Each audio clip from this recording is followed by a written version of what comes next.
কে? কারা আজকে সিবিআই হাতে তুলে নিয়েছে? রাস্তায় নেমে এখন আন্দোলন করছো। একবারে সিজিও ভবনের দিকে একবার দৌড়াওনি, একবারে সিবিআই এর বিরুদ্ধে আন্দোলন করেনি। এটা কি ধান্দাবাজি হচ্ছে? আমরা বুঝি না।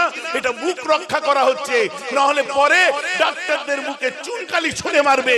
অতএব রেপ হয়েছে আমাদের জায়গায়, লজ্জা ঢাকতে তাড়াতাড়ি ময়দানে নেমে আন্দোলন কর। এটা বুঝিনি আমরা।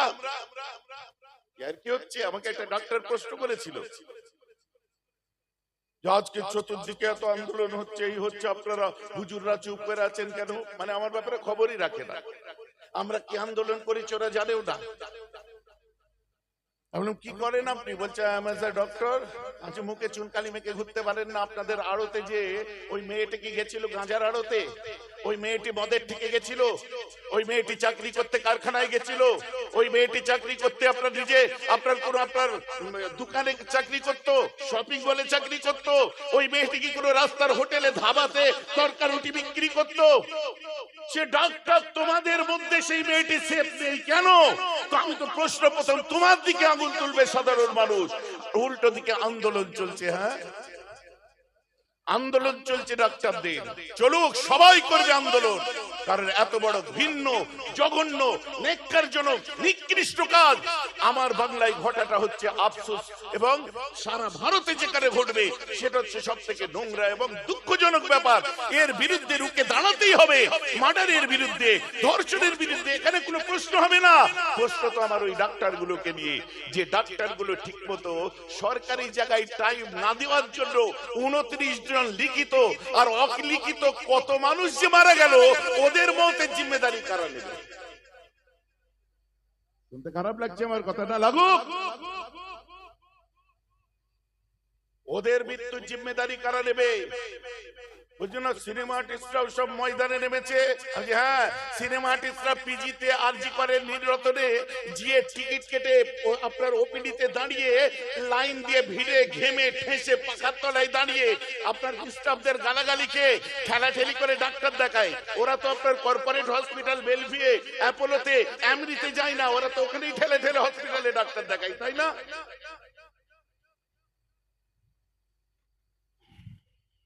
আফসোস লাগে। মেনস্ট্রিম মিডিয়া কি বলছে?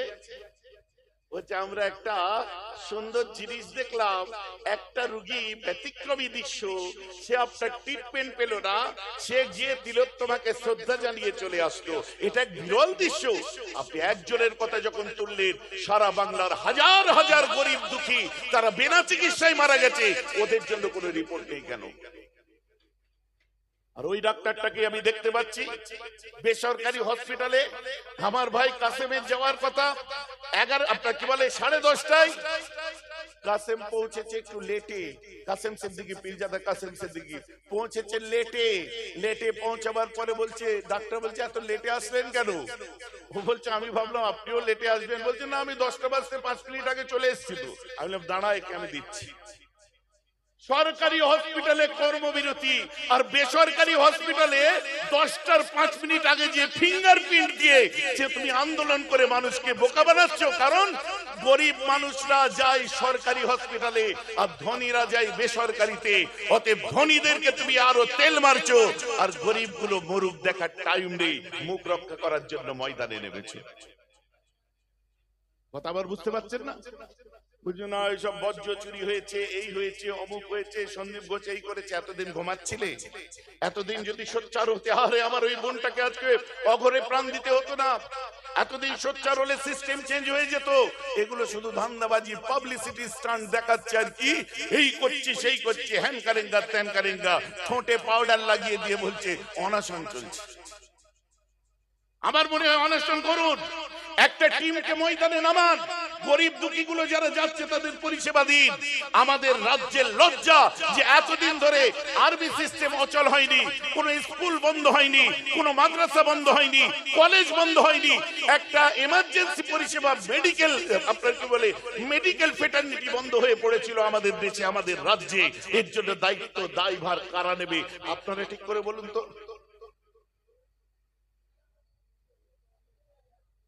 আপনার বাচ্চা, আপনাকে বলছি, আপনার বইয়ের ডেলিভারি হবে, বেসরকারি জায়গায় যাবেন 50,000 1 লাখ খরচা, আপনি সরকারি মাতৃসদনে যে যদি হয় আপনার ফ্রিতে কাজ হচ্ছে, তো আপনার পয়সা আছে, বেসরকারি যাবেন, গরিবটা কোথায় যাবে? এদের জন্য বলার লোক নেই। বললে বলে ডাক্তারের বিরুদ্ধে বললে আন্দোলন হবে, করো মেহরাব সিদ্দিকীর বিরুদ্ধে আন্দোলন, শত শত ক্যামেরার সামনে আমি বলছি।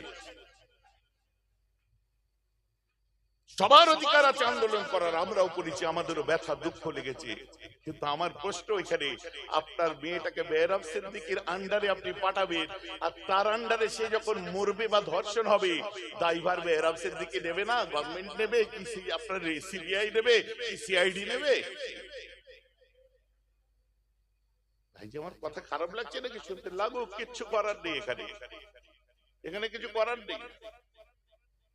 এইরকম একটা পজিশন আমার মুসলমান, তাই আমার রাসূল শিখিয়ে দিয়েছিলেন। Mister Davenport the Apology for Muhammad এর মধ্যে লিখছেন, বিখ্যাত একজন আমেরিকান লেখক, উনি এক সময় লিখছেন, we must recognise that the spread of Islam not won by victory of source but spread by the magic of his personality and wonderful eloquence.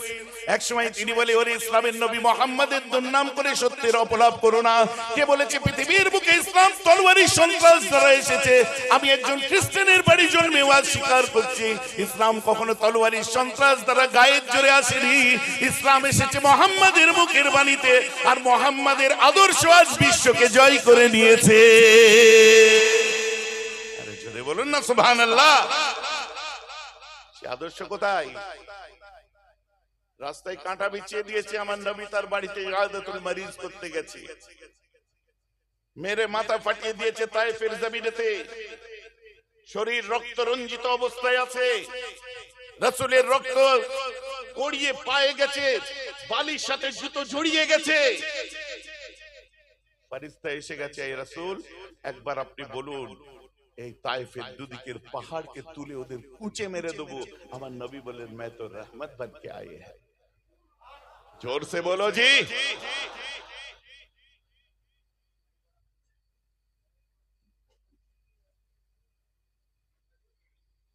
ভাইজি বুঝতে পারছেন তো?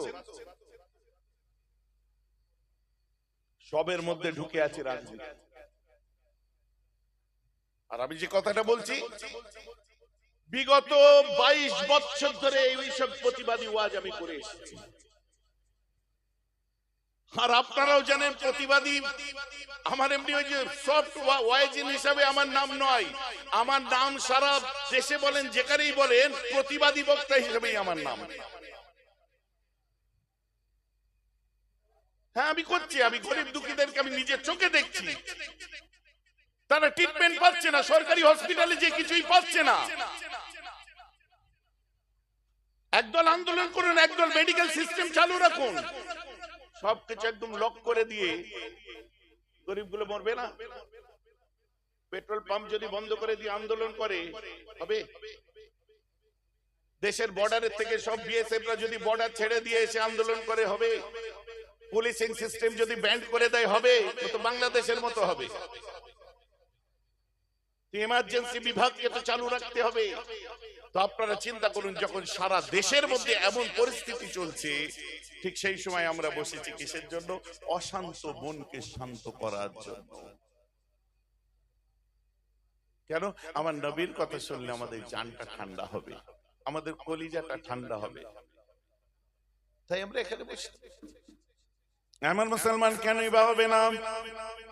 মিস্টার ডেভেনপোর্ট যার কথা বললাম, সে আমার রাসূলের লাইফকে নিয়ে রিসার্চ করেছিল, গবেষণা করেছিল। এক সময় সে আমার রাসূলের বদনাম করেছিল। গ্রন্থটার নাম একটু খেয়াল করুন, দ্য অ্যাপোলজি ফর মুহাম্মদ, মানে নিজেদের ভুল ত্রুটিগুলোকে অ্যাপোলোজাইজ করে যে বইটা লেখা হয়েছে, তার মধ্যে লিখছে কিনা আমাদের ভুল হয়েছে, সত্যের অপলাপ করা হয়েছে ইসলামের নবী মুহাম্মাদের বদনাম করে। কেননা সে আল্লাহর রাসূলের জীবনকে পড়েছিল কি, আমার রাসূল এক সময় মক্কার দুর্গমগিরি দুর্গম পথ দিয়ে হেঁটে যাচ্ছেন, আমার রাসূলের পিছনে হযরতে আনাস আল্লাহর রাসূলকে দূর থেকে ফলো করতে আরম্ভ করে। হযরতে আনাস ফলো করছে, নবী আমার হেঁটে যাচ্ছে, হঠাৎ করে একটা জায়গায় পৌঁছায়, আমার রাসূল আনাসের দিকে তাকিয়ে বলে, আনাস আমাকে একা যেতে দাও, আমাকে এভাবে তুমি ফলো করো না, আনাস লিভ মি অ্যালোন, আমায় একা থাকতে দাও। কেন আমাকে ফলো করছো? বলছে হুজুর চতুর্দিকে আপনার শত্রু ভর্তি, চতুর্দিকে আপনার শত্রু ভর্তি, কোথায় কে আক্রমণ করে দেবে ভাই হুজুর, তাই একটু আপনার উপরে দূর থেকে নজর রাখছিলাম। আমার রাসূল বলছে ঠিক আছে দরকার নেই, আমি যাচ্ছি। আমার নবী আগিয়ে গেলেন, আর হযরত আনাস যে জিনিসটা ভয় পেয়েছিল বাস্তবে ঘটেও গেল ঠিক তাই। কি জানেন, নবী আমার হেঁটে যাচ্ছেন, আমার রাসূলের কাঁধ মোবারকে ছিল বেরেদা ইন নাজরানি, ইন নাজরান দেশের একটা চাদর, মাথা দুলিয়ে দুলিয়ে হাঁটছেন। নবীর পিছনে মাশাআল্লাহ বড় চুল, আমার নবী সারা জীবন বড় চুল রেখেছেন। আপনারা যে চুল রেখেছেন জায়েজ, কিন্তু সুন্নত হচ্ছে বড় চুল রাখা। আল্লাহ রাসূল চুল রাখতেন কখনো কান পর্যন্ত, একে বলে লিম্মা, কখন কানের নিচে পর্যন্ত, এটাকে বলে জিম্মা, আর কখনো কখনো রাখতেন কাঁধের নিচে পর্যন্ত, স্কন্দ তার নিচে পর্যন্ত, ওটাকে বলা হয় উফরা। সুবহানাল্লাহ বলেন। আপনি বলবেন ভাইজান আপনি কেন তাহলে রাখেন না, এই পর্যন্ত রাখলে তো হয়। এই জন্য রাখি না, আমরা মুজাদ্দেদে জামানকে ফলো করি। মুজাদ্দেদে জামান বললেন তার ওসিয়তনামার মধ্যে যে বাবা মেয়েদের মতো চুল রেখো না। এখন ওফরা কত দূর ছিল ওটা যদি সাধারণ মানুষ আমরা ঠিক করতে না পারি, তা এত বড় হয়ে যাবে মেয়েদের মতো লাগবে, পেছন থেকে বাবা লাগবে। ওই জন্য বলছে তোমাদের কাঁধের হাড় পর্যন্ত গেলে তারপর তোমরা সেখান থেকে আবার ছোট করে দেবে। দুটো আমার মুজাদ্দেদ জামান শেখালেন। তো ঠিক আছে, এটা ওয়াজিব নয়, ফরজ নয়, যতটুকু দরকার সাবধান করেছেন জাতিকে, তার রাইট ছিল, অধিকার ছিল। আল্লাহ রাসূল দিন দুনিয়ার বাদশা, দেখবেন আমাকে নিয়ে মাঝে মধ্যে বড় বড় কন্ট্রোভার্সি তৈরি হয়। আর কন্ট্রোভার্সি যখন তৈরি হয়, আমার যখন ভাইরা থাকে বাড়ির মধ্যে, চাস্তো ভাইরা থাকে, কোন একটা খাওয়া দাওয়ার ব্যাপার হলো, আমি আমার চুলকে এইখানটায় সুন্দর করে বাঁধতাম, দিয়ে ওই যে খিলাল টাইপের কিছু দিয়ে এরকম বেঁধে আটকে দিয়ে বেঁধে দিতাম। দেখি ভাইজান কি করেছেন? আমি ঠিক করেছি। কেন, কি হয়েছে? বলছে ভাইজান লোকে দেখলে কি শিখবে? আমি লোককে থোড়ি দেখা দিয়ে যাচ্ছি, তোরা কি শিখছিস? জোনায়েদ হয়েছে জড়িয়ে ধরে, ভাইজান আপনার অন্য রকম সব ব্যাপার। আমি যে হ্যাঁ, আমাকে কিতাব খুলে দেখিয়ে দেবো, কারণ আল্লাহ রাসূল যখন ফতহ মক্কা করেছিলেন ওই সময় আমার রাসূল নিজের পিছনে চুল মুবারককে খেজুরের কাঠি দিয়ে কাঁটা দিয়ে সুন্দর করে বেঁধে, পিছনে উপরটাই বেঁধেছে, নিচে চুল ঝুলছে, উপরে এখানে আলাদাভাবে বেঁধে দিয়েছে। একবার লক্ষ্য করুন, নূরানি চেহারাওয়ালা নবী, এই দৃশ্য আমার রাসূলকে কত সুন্দর লাগছিল, বলেন না সুবহানাল্লাহ। এটা কেটে দে। তখন আরেক ভাই বলছে ভাইজান ওটা তো ফতহ মক্কার সময় কেন করেছিলেন? ফতহ মক্কার সময় সব বাহাদুর লাগবে, সবাই ভয় করবে, তাই জন্য করেছিলেন। আচ্ছা হ্যাঁ, তাই জন্য তো সকাল থেকে সন্ধ্যা পর্যন্ত নবীর চুল এক হাত লম্বা হয়ে গেল। নিশ্চয়ই বড় ছিল বলে করতে পেরেছিলেন। তোমার চুল তুমি এক্ষুনি বড় করে ফেলতে পারবে? তাহলে শুনুন, আমার মুজাদ্দেদ জামান শিখিয়ে দিয়েছেন, ব্যাস আমরা তার। ইসলাম কড়াকড়ির ব্যাপার নয়, অত বাড়াবাড়ির ব্যাপার নয়, ইসলামকে বুঝুন, খুব সহজ। ইসলাম তো স্টাইলের শিক্ষা তো ইসলাম দিয়েছে। নবীজি আমার ছেঁড়া তালিওয়ালা কাপড় পরতেন, আর মাঝে মধ্যে ওর উপরে কোনো ইভেন্টে গেলে বড় বেশকে শেরওয়ানিটা পরে দিতেন, আবার দেখাতেন ছেঁড়া তালি দেওয়াটা কিন্তু আমার ভেতরে আছে। জোরে বলেন না সুবহানাল্লাহ। কিন্তু বুঝতে হবে, মিস্টার স্মিথ আর বসওয়াক এক সময় লিখছে, the Quran is a book which is a poem, a code of life and a code of laws, a book of common prayer, all in one, and as reverenced by a large section of human race as miracle of purity, as miracle of partly, as miracle of style, as miracle of wisdom, and as miracle of truth. All miracles comes by one man, Prophet Muhammad. বলুন সুবহানাল্লাহ। বলছি ইসলামের মধ্যে সব আছে, কোরআনে সত্যের অলৌকিকতা আছে, ন্যায়ের অলৌকিকতা আছে, miracle of wisdom, জ্ঞানের অলৌকিকতা আছে, miracle of style, মানে আপনি কিভাবে চলবেন ধরনের অলৌকিকতা আছে। আর সব অলৌকিকই কিন্তু মুহাম্মাদের দ্বারা এসেছে। জোরে বলা যাবে, একটু মহব্বতে বলা যাবে, বুঝতে পেরেছেন? সকলে সাল্লাল্লাহু তাআলা আলাইহি ওয়াসাল্লাম বলে দিন। নবীজির নাম শুনলে আমি ফ্লোতে বলছি, কিন্তু আপনারা সাল্লাল্লাহু আলাইহি ওয়াসাল্লাম বলবেন।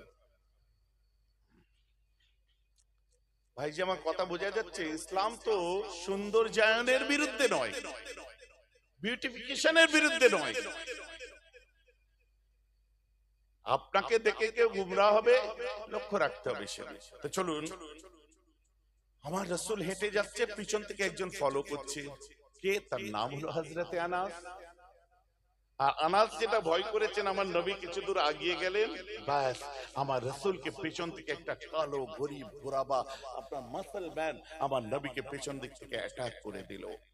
আর নবীর কাঁধের উপরে ছিল নজরান দেশের সেই চাদর। ও পেছন থেকে রাসূলের সেই চাদরটাকে ধরে ফাযাবাযাতুহু, ওটাকে পেঁচাতে আরম্ভ করে। যাবাযাতান শাদীদাতান, গায়ে জোরে পেঁচ লাগাতে থাকে। এক সময় টান মারে আমার রাসূলকে আরবের মরু প্রান্তে ফেলে দেয়। আনাস সহ্য করতে পারেনি, বাচ্চা ছেলের মতো কাঁদে আর দৌড়ায়। ওরে আমার রাসূলকে মেরে ফেললো, আমার রাসূলকে আঘাত করেছে। হায়রে আমি কি দৃশ্য দেখলাম, পৃথিবীর ইতিহাসের কলঙ্কিত দিনের আমি সাক্ষী হয়ে গেলাম। ওরে আমাকে কেটে ফেল, টুকরো টুকরো করে ফেল, আমি আনাস, আমার কোনো কষ্ট হবে না, কিন্তু আমার রাসূলের গায়ে কেন হাত দিলি বল? পাগলের মতো দৌড়ে দৌড়ে আসে, এসে উলঙ্গ তলোয়ার বার করে ওই মানুষটির ধড় থেকে গর্দানটাকে আলাদা করে দেবে। আমার রাসূল পিছন ফিরে দুটো ইশারা করেছিলেন, স্টপ, রুক যাও। পরের ইশারাটা ছিল ডোন্ট কিল হিম, ওকে তুমি জানে মেরে দিও না। আনাস, ওকে তুমি মাফ করে দাও। আনাস, ওকে মেরে দিও না। সূক্ষ্ম বিষয় আছে। আমরা কি বলি, ইসলাম তলোয়ারের দ্বারা এসেছে। বদরের যুদ্ধ, ওহদের যুদ্ধ, এই যুদ্ধ, কটা যুদ্ধ দেখেছেন? Entire life of prophet Muhammad সাল্লাল্লাহু আলাইহি ওয়াসাল্লাম রিসার্চ করুন। কটা যুদ্ধ দেখেছেন, কটা তলোয়ারবাজি দেখেছেন? এত তলোয়ার সামনে আছে, উলঙ্গ তলোয়ার। আনাসকে বলছে রুক যাও। হাই কমান্ডের কমান্ড পাওয়া মাত্র আনাসকে তো রুকে যায়, তলোয়ার দিয়ে ঠক ঠক করে কাঁপতে থাকে। আর রাসূলের ঘাড় মোবারকের দিকে দেখছে, কালচিরে পড়া লাল দাগ পড়ে গেছে। ওই মানুষটা আনাসের তলোয়ার দিকে ঠক ঠক করে কাঁপছে। আর নবী কি বলে, নবীর দিকে তাকিয়ে আছে। এক সময় আমার রাসূলকে বলছে, ইয়া মুহাম্মদ সাল্লাল্লাহু আলাইহি ওয়াসাল্লাম। নবীকে আমার বলছে, কি বলছে? ইয়া মুহাম্মদ মুরলি মিন মালিল্লাহিল্লাযী ইনদাকা। এই মুহাম্মদ, আমি বড় গরীব, আমার বাড়িতে আগুন জ্বলে না, চুলো জ্বালাতে পারি না, আমার বাড়িতে বউ বাচ্চা আছে, ছোট ছোট বাচ্চা আছে, আমার মা বেঁচে আছে, আমার বাড়িতে রান্না বাড়ি হয় না। তোমার কাছে আল্লাহর বাইতুল মাল আছে, ওই বাইতুল মাল থেকে যত সামান্য খাদ্য দ্রব্য তুমি আমাকে ভিক্ষা দাও, দান করো। কি চাইলো ভাই? কথা বলুন তো। দান করতে বললো, আর কি চাইলো? ভিক্ষা দাও। একটু আগে আমি বলেছি, perhaps the greatest leader of all times was Muhammad. বিশ্বের বুকে সর্বকালের শ্রেষ্ঠ লিডার হচ্ছেন আমার রাসূল। কেন? আমার নবী তোমার নিউ টাউন এলাকার কারোর সঙ্গে মিলাতে যেও না, ছোট মাথা ছোট সোচ। রাগ হচ্ছে নাকি শুনে? কিছু করার নেই,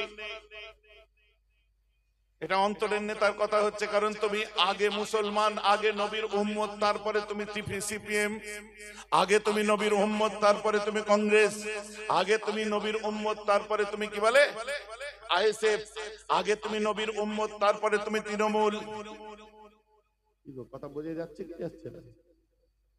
ভাগ্যিস পাশ দিয়ে বললে আবার অনেক খারাপ লেগে যাবে। মেগা সিটিটা হয়েছিল বলে বাঁচা। আল্লাহ দেবে কখন কেড়ে দেবে কোনো ঠিক নেই। ওই জন্য বলে ধন দিক লোকে খাবে, খোদা না গরিব করে। আমি আবার একটু বলে ফেলি, আপনাদের খারাপ লাগবে না তো?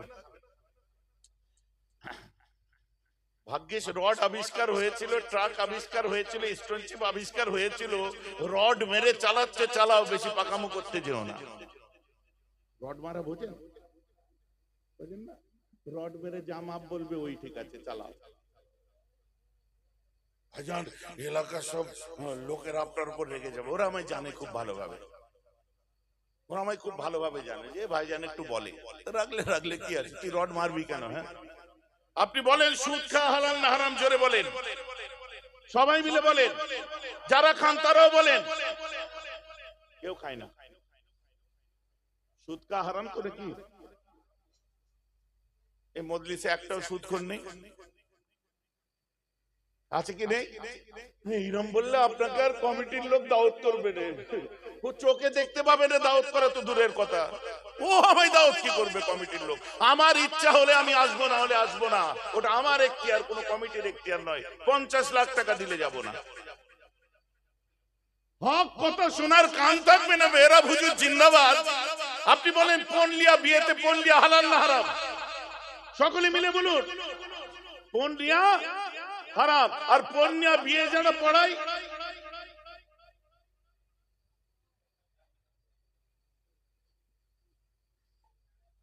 আমি আপনাদের কাউকে বলিনি, আল্লাহকে আমি এমনি বলছি, এমনি এমনি।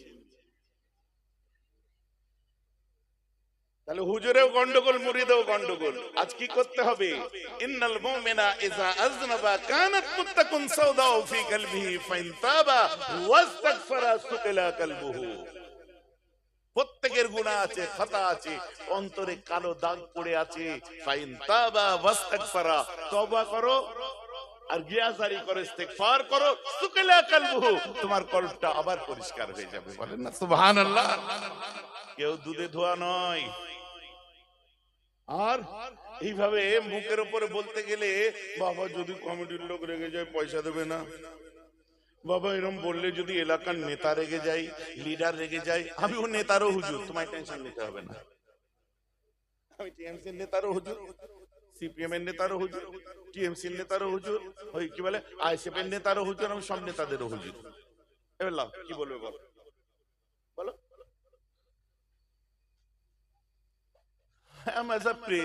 পীর সাহেব তো আমি আমার হক কথাটা খুলে বলবো না? দিদি চাল দেবে তুই চুরি করবি কেন বলবো না? দিদি ঘর দেবে তুই 20,000 কমিশন দিবি কেন বলবো না?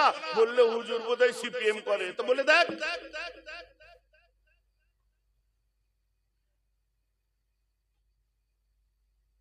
কথা বুঝতে পারছেন না? যে কথাটা শুনলে দিদিও তোর উপর রেগে যাবে, আমি সেই কথাটাই বলছি। ঠিকই তো বলেছো, তুই কেন খাবি ছেড়ে? আমি দিচ্ছি, দিতে পারিস নি, তুমিই ঝাড় খাবে উল্টে।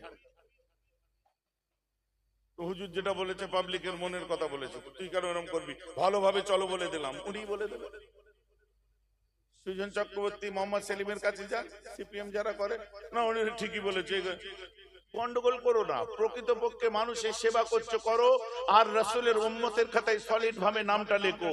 বাকি তুমি যখন যেখানে যাবে, তোমার ময়দানে তোমার হাতে থাকবে টিএমসি ঝান্ডা কি সিপিএম এর ঝান্ডা জানি না, দরবারে ফুরফুরা শরীফে যখন যাবে সব জার্সি খুলে দিয়ে রাসূলুল্লাহর সুন্নতি জার্সি পরে চলে যাবে। বলো না সুবহানাল্লাহ। তোমার সঙ্গে আমার সম্পর্কের জায়গা হচ্ছে এইটা। ক্লিয়ার? অবস্থান পরিষ্কার। ডাক্তারদের বিরুদ্ধে বলছে ভাইজান, তাহলে একটু বোধহয় একটু টিএমসি ঘাসা আছে। হ্যাঁ, ডাক্তারদের বিরুদ্ধে বলছে, ভাবছিলে। এখন আমি কি বললাম? লিডারদের ঝাড়ার কথা বলেছি, এখন কি ঘাসা ঠিক করো। ও ঘাসা ঘেঁষিতে বের হবে নেই। 22 বছর ধরে প্রতিবাদী বক্তব্য দিই। হুজুররা যদি কারো হয়ে যাবে, হুজুররা যদি কারো হয়ে যায়, তোমরা কোথায় যাবে? তাজ বিকতা, তख्त বিকতা, গলি গলি में इज्जत बिकता। ताज बिकता, तख्त बिकता, गली गली में इज्जत बिकता। मंदिरों में पंडित बिकता और मस्जिदों में मुल्ला बिकता। ऐ खुदा, अगर आप भी पर्दे में ना होता नाउजुबिल्लाह, तो इस कमबख्त बंदू ने आपको भी बेचने का कोशिश करता। नाउजुबिल्लाह बोले ना मेरे बात। সব বিক্রি হলে হবে? তোমার অত পয়সা নেই যে মেহরাব কিনবে। সত্য কথা বলতে হবে, ন্যায় কথা বলতে হবে। আপনারা আপনাদের জলসার জন্য আমাকে কতবার বলেছেন আমি জানি না। আমার একটা বোন আছে জানেন, সিমি, হঠাৎ ফোন করেছে, ভাইজান আমাদের ওইখানে জলসায় আপনাকে যেতে হবে, যাবেন দাওয়াত করলে? আমি তুই দাওয়াত করে দেখ যাই কিনা দেখ। ভাইজান সত্যি যাবেন তো? না গেলে কিন্তু আজ জামাইকে পাঠা। আজ হালা সব রান্না করব, খাবেন তো? আমি ইনশাআল্লাহ দাওয়াত করে দেয়। আব্বা বলতেন, পীর আল্লামা নুরউদ্দিন সিদ্দিকী, আপনাদের প্রাণ পুরুষ, বলতেন বাবা মহাব্বত করে ডাল ভাত খাওয়াবে, আমার কাছে কোরমা কালিয়া লাগবে। আর তুমি যদি অভক্তির সাথে আমায় বিরিয়ানি দাও তো আমায় জহর লাগবে। তো আপনি মহব্বত করে দেখেন না, ভালোবাসা দিয়ে দেখেন না। কালকে জলসায় গেছি, কোথায় শঙ্কর দাহ, তারাও এখন লাইভ দেখছে বোধহয়। আহারে যুবক ছেলে দুনিয়া থেকে বিদায় দিয়েছে, জলসার জন্য খাটাখাটনি করছিল, highway Sundarban road, bike accident করে আল্লাহ দুনিয়া থেকে তুলে দিল। আর একটা এখনো হসপিটালে। যে গেছে আল্লাহ তাকে জান্নাতে আলা মাকাম দিক, যে অসুস্থ আল্লাহ বাড়ির ছেলে ঘরে ফিরিয়ে দিক, বলুন আমিন। লাস্টে হাদিয়া দিতে যাচ্ছে, একটু ভাইজান এবারে মন মিজাজ খুব কিছু, আলহামদুলিল্লাহ। কথাটা আমার বুঝতে পারছেন? মহব্বত করেছে, গ্রামের ভেতরে কোথায় ঢুকে গেছি তার কোনো ঠিক নেই। আর আপনাদের এলাকায় বহু জলসায় আগে আসতাম, এখন আর আসি না। ভাইজান আমাদের তো মহব্বত কমে যায়নি, মহব্বত কমে গেছে কি যায়নি জানি না। মহব্বত করলে একটু খোঁজ খবর রাখতে হয়, একজন দুজন ছাড়া আর খোঁজ খবর রাখে না। আজ আমি কি পেশাদার মানুষ নাকি যে পয়সা ইনকাম করতে দৌড়তে হবে? আমাদের সঙ্গে আপনাদের সম্পর্ক তো আত্মার সম্পর্ক, জানের সম্পর্ক, দিলের সম্পর্ক। খারাপ ভাবে নেবেন না আমার কথা। মহব্বতে অনেক কিছু হয়। এখন দুনিয়ার কোন লিডারকে যদি আপনার গলায় গামছা দিয়ে ফেলে দেয়, ফেলে দেওয়ার পরে বলে দাদা তোমার কাছে তো সরকারি খাজানা আছে, তোমার কাছে তো অনেক টাকা আছে, পয়সা আছে, তুমি আমাকে তোমার রাজকোষ থেকে কিছু দান করো, দেবে? হ্যাঁ না বলেন? আমার রাসূলকে যেভাবে ফেলে দিয়ে ভিক্ষা চাইলো, যদি এমপি কে ওইভাবে ফেলে দিয়ে ভিক্ষা চাই, দেবে? ভয় লাগছে বলতে, বলতে ভয় লাগছে।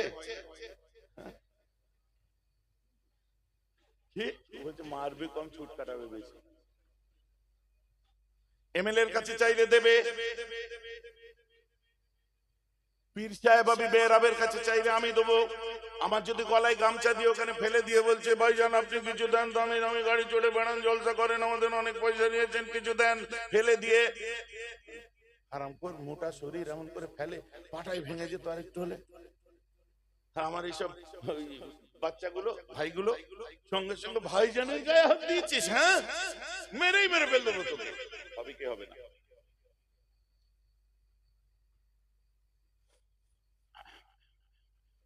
একটা কাল্পনিক কথা বলি, যাদের কাছে যাওয়া তো অনেক দূর কল্পনার ব্যাপার।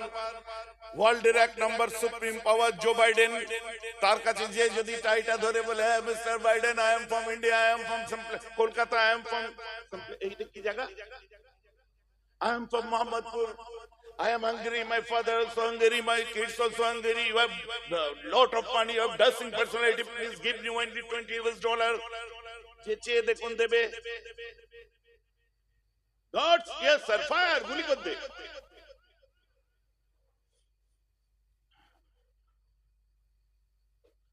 কখনো দরদ উতলে ওঠে, আবার কখনো দরদ হাওয়া হয়ে যায়।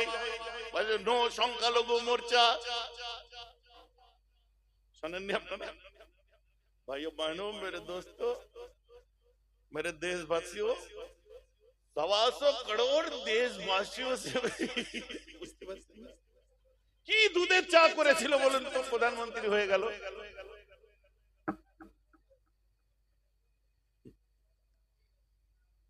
আমার গ্রামের চায়ের দোকানদার, ও চা বেচে বেচে আমাকে কি বলে কালার রং, কি চা বলে, লাল চা, দুধ চা পর্যন্ত দিল না। আর ও এমন চা বিক্রি করলো, দেশের প্রধানমন্ত্রী হয়ে গেল। মশলা এমন বিক্রি করলো, মুদিখানা দোকানদার রয়েই গেল, আর ও মশলালা ওদিকে ধীরুভাই আম্বানি হয়ে গেল। এমন কাপড় বিক্রি করলো, তোমার দোকানদার দোকানদারই রয়ে গেল, আর ওদিকে টাটা ইন্ডাস্ট্রিজ এর মালিক হয়ে গেল। আরে তুমি কাপড় সেলাই করে দর্জি রয়ে গেলে, আরেকজন কাপড় সেলাই করে বোম্বের বুকে নাম কামিয়ে মনীষ মালহোত্রা হয়ে গেল। কি মেশিনে সেলাই, কি আমার মাথা কাজ করে না। ঠিক তেমন তুমি নামাজ পড়ে নামাজি রয়ে গেলে। বাগদাদের একজন নামাজ পড়েছিল নাম আব্দুল কাদের, সে যে গৌসুল আজম হয়ে গেল। বলুন না সুবহানাল্লাহ। বক্তব্য হালকা ভাবে নেবেন না, ভেতরে কিছু থাকে তাই বলি। কেমন নামাজ পড়েছিলেন? অ্যালান ডেভিডসন বলে একজন মানুষ বিশ্ব ভ্রমণ করেছে। তার ভ্রমণ কাহিনীর মধ্যে লিখছে, এটা টাইমস অফ ইন্ডিয়া 1981 এ এসেছিল।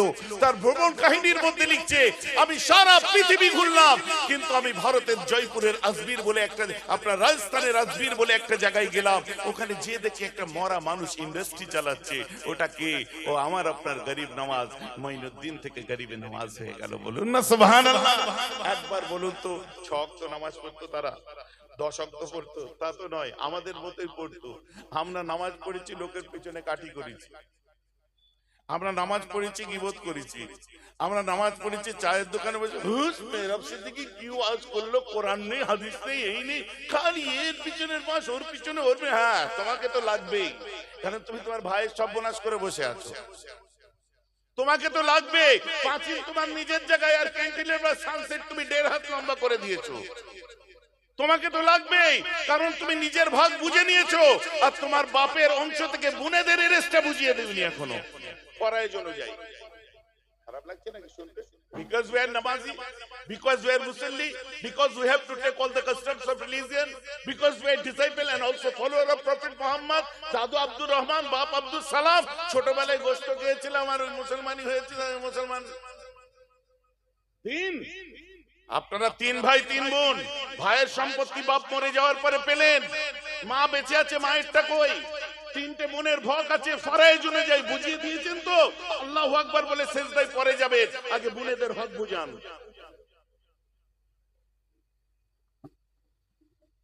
খারাপ লাগছে শুনতে? লাগবে, কিছু করার নেই। কেন এই ওয়াজি পালিশ করা ওয়াজ নয় তো।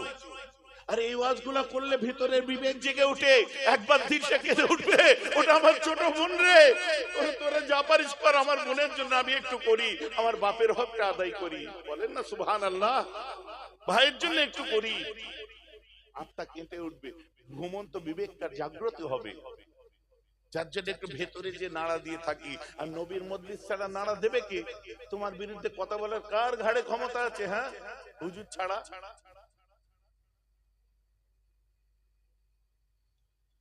গন্ডগোল হয়ে যাচ্ছে। এই যে এত সুন্দর জলসা করেছে কমিটির ছেলেরা, এদের দুঃখ এরা ছাড়া আর কেউ বোঝে না। ভাইজান, আমাদের কোনো দুঃখ নেই। কি হচ্ছে দুঃখ নেই? কেউ বলেনি অত টাকা খরচ করার কি দরকার, ওর থেকে একটু মসজিদে খরচা কর। মাথা হাট করে হাসলে হবে? বুঝি না। এত টাকা দিয়ে হুজুরে নেই, এত সাজসজ্জা করে এই জলসা না করে মাদ্রাসা কর, মক্তব কর, গরিবের মেয়ের বিয়ে দে, মসজিদ কর। হ্যাঁ চাচা, আমরা করব।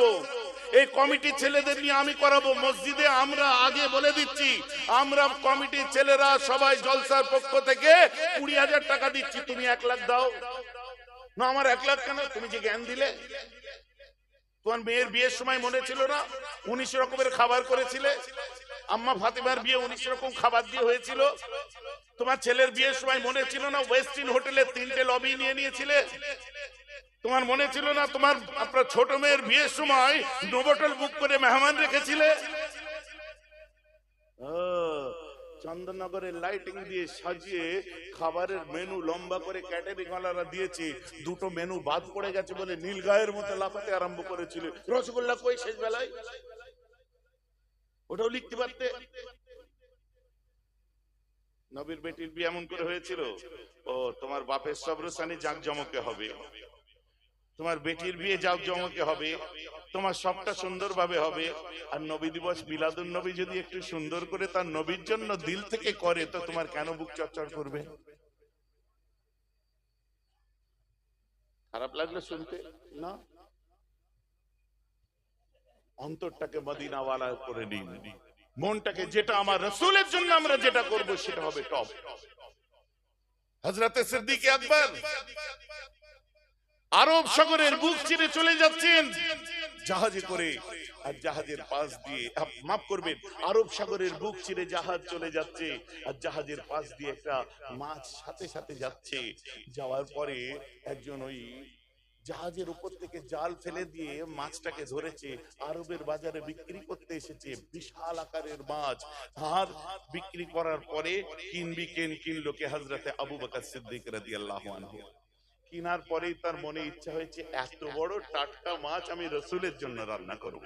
জোরে বলেন না সুবহানাল্লাহ। মানে বেস্টটা আমার নবীর জন্য, বেস্টটা আমার নবীর জন্য। আমাকে অনেকে বলে, ভাইজান কুরবানিতে আমরা নবীজির নাম যদি না দিয়ে অসুবিধা হবে, আমাকে বলে।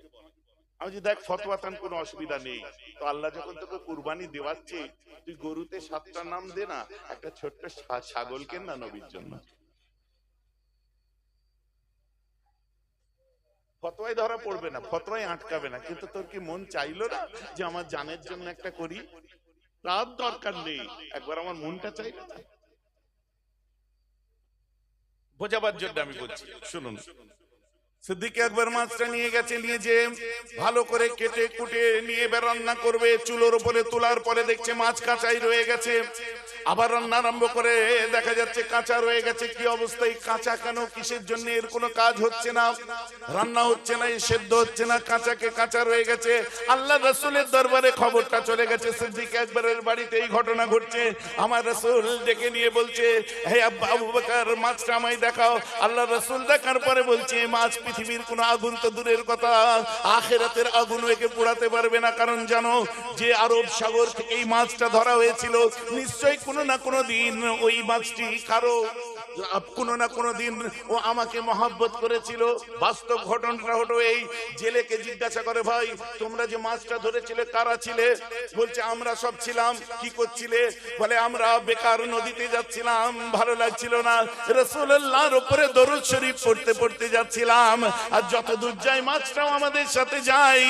আল্লাহ রাসূল বলে, ও আমার দরুদ শুনতে শুনতে যাচ্ছিল, ওর অন্তরটা পবিত্র, ওই মাছটাকে আমার দরুদের বদৌলতে দুনিয়ার কোনো আগুন পোড়াতে পারবে না।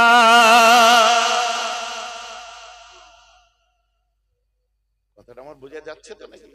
বেস্টটা রাসূলুল্লাহর জন্য দিল মদিনা বানালে। আমার ছোট ভাই জুনায়েদ একটা গজল পড়ে দেখেন না, মেরা দিল মদিনা বানালে ইয়া রাসূলুল্লাহ।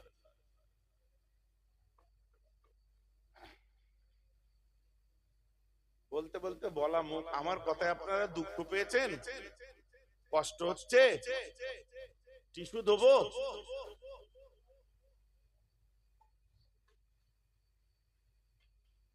না ভাই, আমরা যেন বলি ভাই ভাই মিলেমিশে থাকবি, ঝগড়া করিস কেন? বলার আগে যেন নিজে ঠিক করলি আমার ভাইটার সাথে আমার নেই তো। আল্লাহ রাসূল বলছে, ততক্ষণ মানুষকে ওই কথাটা বলো না,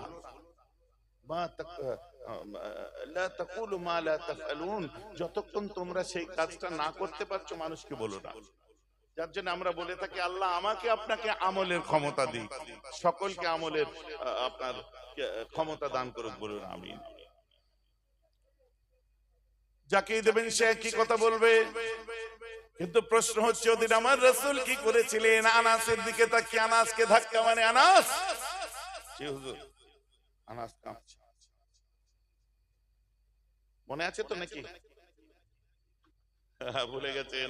নবীকে ফেলে দিয়েছে, ভিক্ষা চেয়েছে। সুম্মা দাহিকা, আমার রাসূল হাসতে আরম্ভ করে দেয়। সুম্মা দাহিকা, আমার রাসূল আবার হাসতে আরম্ভ করে দেয়। আর ওই মানুষটি তাকিয়ে আছে, কি হবে রে বাবা? আনাসকে আমার রাসূল এক সময় বলেছিলেন, আনাস ওকে তুমি মাফ করে দাও, ইটস অ্যান অর্ডার, আমি মুহাম্মাদের হুকুম, তুমি ওকে মাফ করে দাও। হযরত আনাস বলছে, হুজুর ও জি বেয়াদবি করেছে, মাফ করি কি করে? জানাস মাফ করো। আনাস মাফ করে দিলেন। আল্লাহ রাসূল সুম্মা দাহিকা সুম্মা আমারা লাহু ইলাইতাইন, আমার রাসূল তাকে maaf করে দেওয়ার পরে আনাসকে বলছে, যাও আনাস, আল্লাহর বাইতুল মালের মধ্যে চলে যাও, একটা বড় মাপের মদ্দা পুরুষ উট নেবে, ওভারলোড করো, খাদ্য খোরাক তুলে নাও, আর বেচারা গরিবটার বাড়িতে পাঠিয়ে দাও। এই দৃশ্য দেখে ওই মানুষটা বলেছিল, এটার নাম যদি ইসলাম হয় আর দেরি করবেন না, কলেমা পড়িয়ে আমাকেও আপনি মুসলমান করে নি। কি ছিল? একদিকে আনাসের তলোয়ার, অপরদিকে নবীর মুখের বাণী। জয় হলো কিসের? তলোয়ারের না আদর্শের? এইগুলো সব দেখেছি। কথা বুঝতে পেরেছেন? অতএব আমাদেরকে বুঝতে হবে যে আদর্শগত দিক আমরা পড়েছি, আমরা সবকিছু করব, কোনোটা বাদ দিয়ে কোনোটা নয়, সবগুলো বজায় রেখে করব। একে অন্যের পরিপূরক, একটা আরেকটার পরিপূরক হিসাবে রেখে আমরা করব। একটা দিক, একটা ফ্যাটার্নিটি অফ করে দিয়ে আরেকটাকে করতে হবে না, মানুষ কষ্ট পাবে। দ্যাটস হোয়াই রাসূলের আদর্শ আমি একটু আপনাকে বলছিলাম, কারণ তার লাইফ বড় সুন্দর লাইফ। আমার রাসূল দুনিয়ার বাদশা আকায়ে নামদার মসজিদুল নববীর মধ্যে বসে আছে, মসজিদুল নববীতে বসে আছে, কারণ বড় কঠিন করুণ জীবন আমার রাসূলের। যাতা ভাববেন না, এত সুন্দর ইসলাম এসেছে আজকে পৃথিবীর মধ্যে, 60টার উপরে দেশ, মুসলমান আরো বেশি হয়ে গেছে এখন। একদিনের ব্যাপার নয়, আমার রাসূলের শ্রম ছিল এর পিছনে, আর সবের পিছনে ছিল একটাই, রাসূলের সিরাত, উসওয়ায়ে হাসানা, যারা ফলো করতে পেরেছে। আপনি ভুলে যান, আপনি নামাজ পড়ছেন, আপনার বন্ধুটা বাইরে ঘুরছে, আপনি যে তাকে বলতে পারেন না এভাবে, আজান দিচ্ছে, নামাজ কালাম নেই, মুসলমানের ছেলে নামাজ পড়ে যায় না, ইসলাম পালন করছে। উদউ ইলা সাবিলি রাব্বিকা মাউইযাতান হাসানা, ওকে আপনি ডেকে দিন পাশে, ডেকে দিয়ে ওকে এক কাপ চা খাওয়ার, পাশে বসার, বসিয়ে দিয়ে বলেন যে শোন না, আজান হচ্ছে, চ একবার মসজিদে যাই, এটা দেখ কেমন লাগে, না ভালো লাগে ছেড়ে দিবি। বিয়ে বাড়িতে চলে গেলেন, সুন্দর করে টুপি টুপি পরে একদম বিয়ে পড়াবার সময় বসে একদম পাক্কা, মানে পাক্কা মোমেন্ট সেজে বসে আছি। আর ইমাম সাহেব যখন দোয়া চাইছে, আল্লাহ এরকম পুরো এরকম পাত্র সবার মিলিয়ে দিও, এইরকম পাত্র রব্বা সবার মিলিয়ে দিও আল্লাহ, এরকম ফ্যামিলি সবার মিলিয়ে দিও আল্লাহ। আল্লাহ গো এক পয়সা লেনদেন করেনি আল্লাহ, বেনাপনে মেয়ে সাজিয়ে নিয়ে যাচ্ছে আল্লাহ, সবার কপালে এরকম করে একটা স্বামী মিলিয়ে দিও আল্লাহ, এরকম পরিবার সবাইকে মিলিয়ে দিও। মেয়ের বাপ পক্ষ করে তাকাচ্ছে, খাবার দেরি হয়ে যাচ্ছে, দোয়া শেষ করেন। দোয়া শেষ হয়েছে, বিয়ে মিটে গেছে, পরের দিন ইমাম সাহেবকে ধরেছে, দোয়া খুঁজে পাননি কেন? কত সুন্দর মেয়েকে সাজিয়ে নিয়ে গেল, মানে সেজগে গোসকে নিয়ে গেল, এরকম বাক্স করে কত সোনা নিয়ে এলো, শাড়ি কত কি সব দেখিয়ে নিয়ে গেল।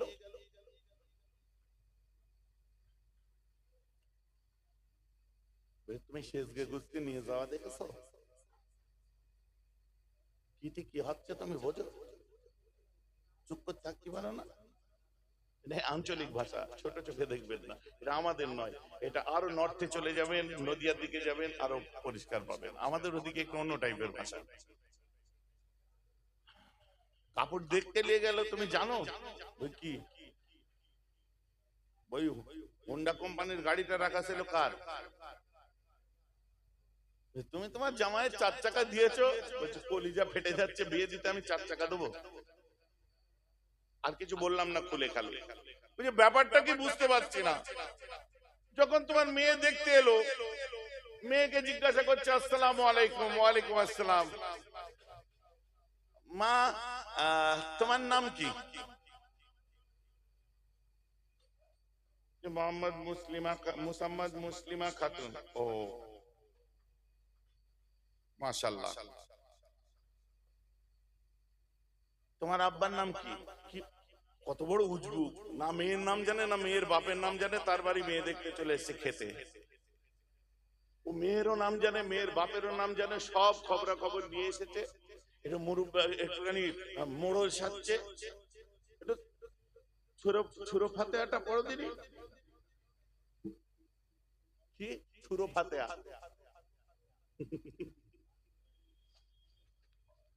বিয়ের দিনে ব্যান্ড বাজা নিয়ে হাজির হলো, এসে জিজ্ঞাসা করছে, আপনাদের এখান থেকে মসজিদ কত দূর? বাড়িতে আজানের আওয়াজ টাওয়াজ আসে? ছেলে পক্ষ বলে কথা। বরযাত্রী দিয়ে এসেছে, বিরিয়ানির গোশের সাইজ ছোট হয়ে গেছে, নীল গায়ের মতো লাফিয়ে উঠে বলছে, কি বটি ছোটি হয়ে গেছে, এত ছোট গোশ কাটে? মেয়ের বাপ বলছে, কেন? বরযাত্রীদের মুখের মাপ তো আগে দিয়ে যাননি, আমি কি করব বলুন? কি বলতে চাচ্ছি বুঝতে পারছেন? বেশি দাম্ভিকতার তো দরকার নেই, মেয়ে দিয়ে যাচ্ছে। আমাদের সমাজ পুরুষতান্ত্রিক সমাজ তো একটু ডমিনেট করা অভ্যেস হয়ে গেছে। একটা মেয়ে দেখুন, সে মাস্টার্স কমপ্লিট করেছে, সে গ্রাজুয়েট, সে আপনার বিবিএ করেছে, এমবিএ করেছে, তার জন্য পাত্র নিয়ে এসেছেন, পাত্রর অত কোয়ালিফিকেশন নেই, তাকে যে প্রশ্নগুলো করা হচ্ছে নিজে মনে মনে চুপ করে ভাবছে এটা একদম প্রথা অনুযায়ী প্রশ্ন হচ্ছে, কিন্তু আমাকে যদি ফ্রি হ্যান্ড ছেড়ে দাও আমি 3টে প্রশ্ন করলে ওর রাস্তায় শুয়ে পড়বে।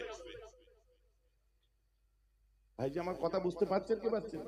ও মেয়ে নিজের বাপের দিকে তাকিয়ে, মায়ের দিকে তাকিয়ে, ভাইয়ের দিকে তাকিয়ে ও যা বলছে মাথা হ্যাট করে তার উত্তর দিয়ে যাচ্ছে, আর মনে মনে ভাবছে একবার ফ্রি হ্যান্ড ছেড়ে দাও রাস্তার উপর শুইয়ে দেবো 3টে প্রশ্ন করে।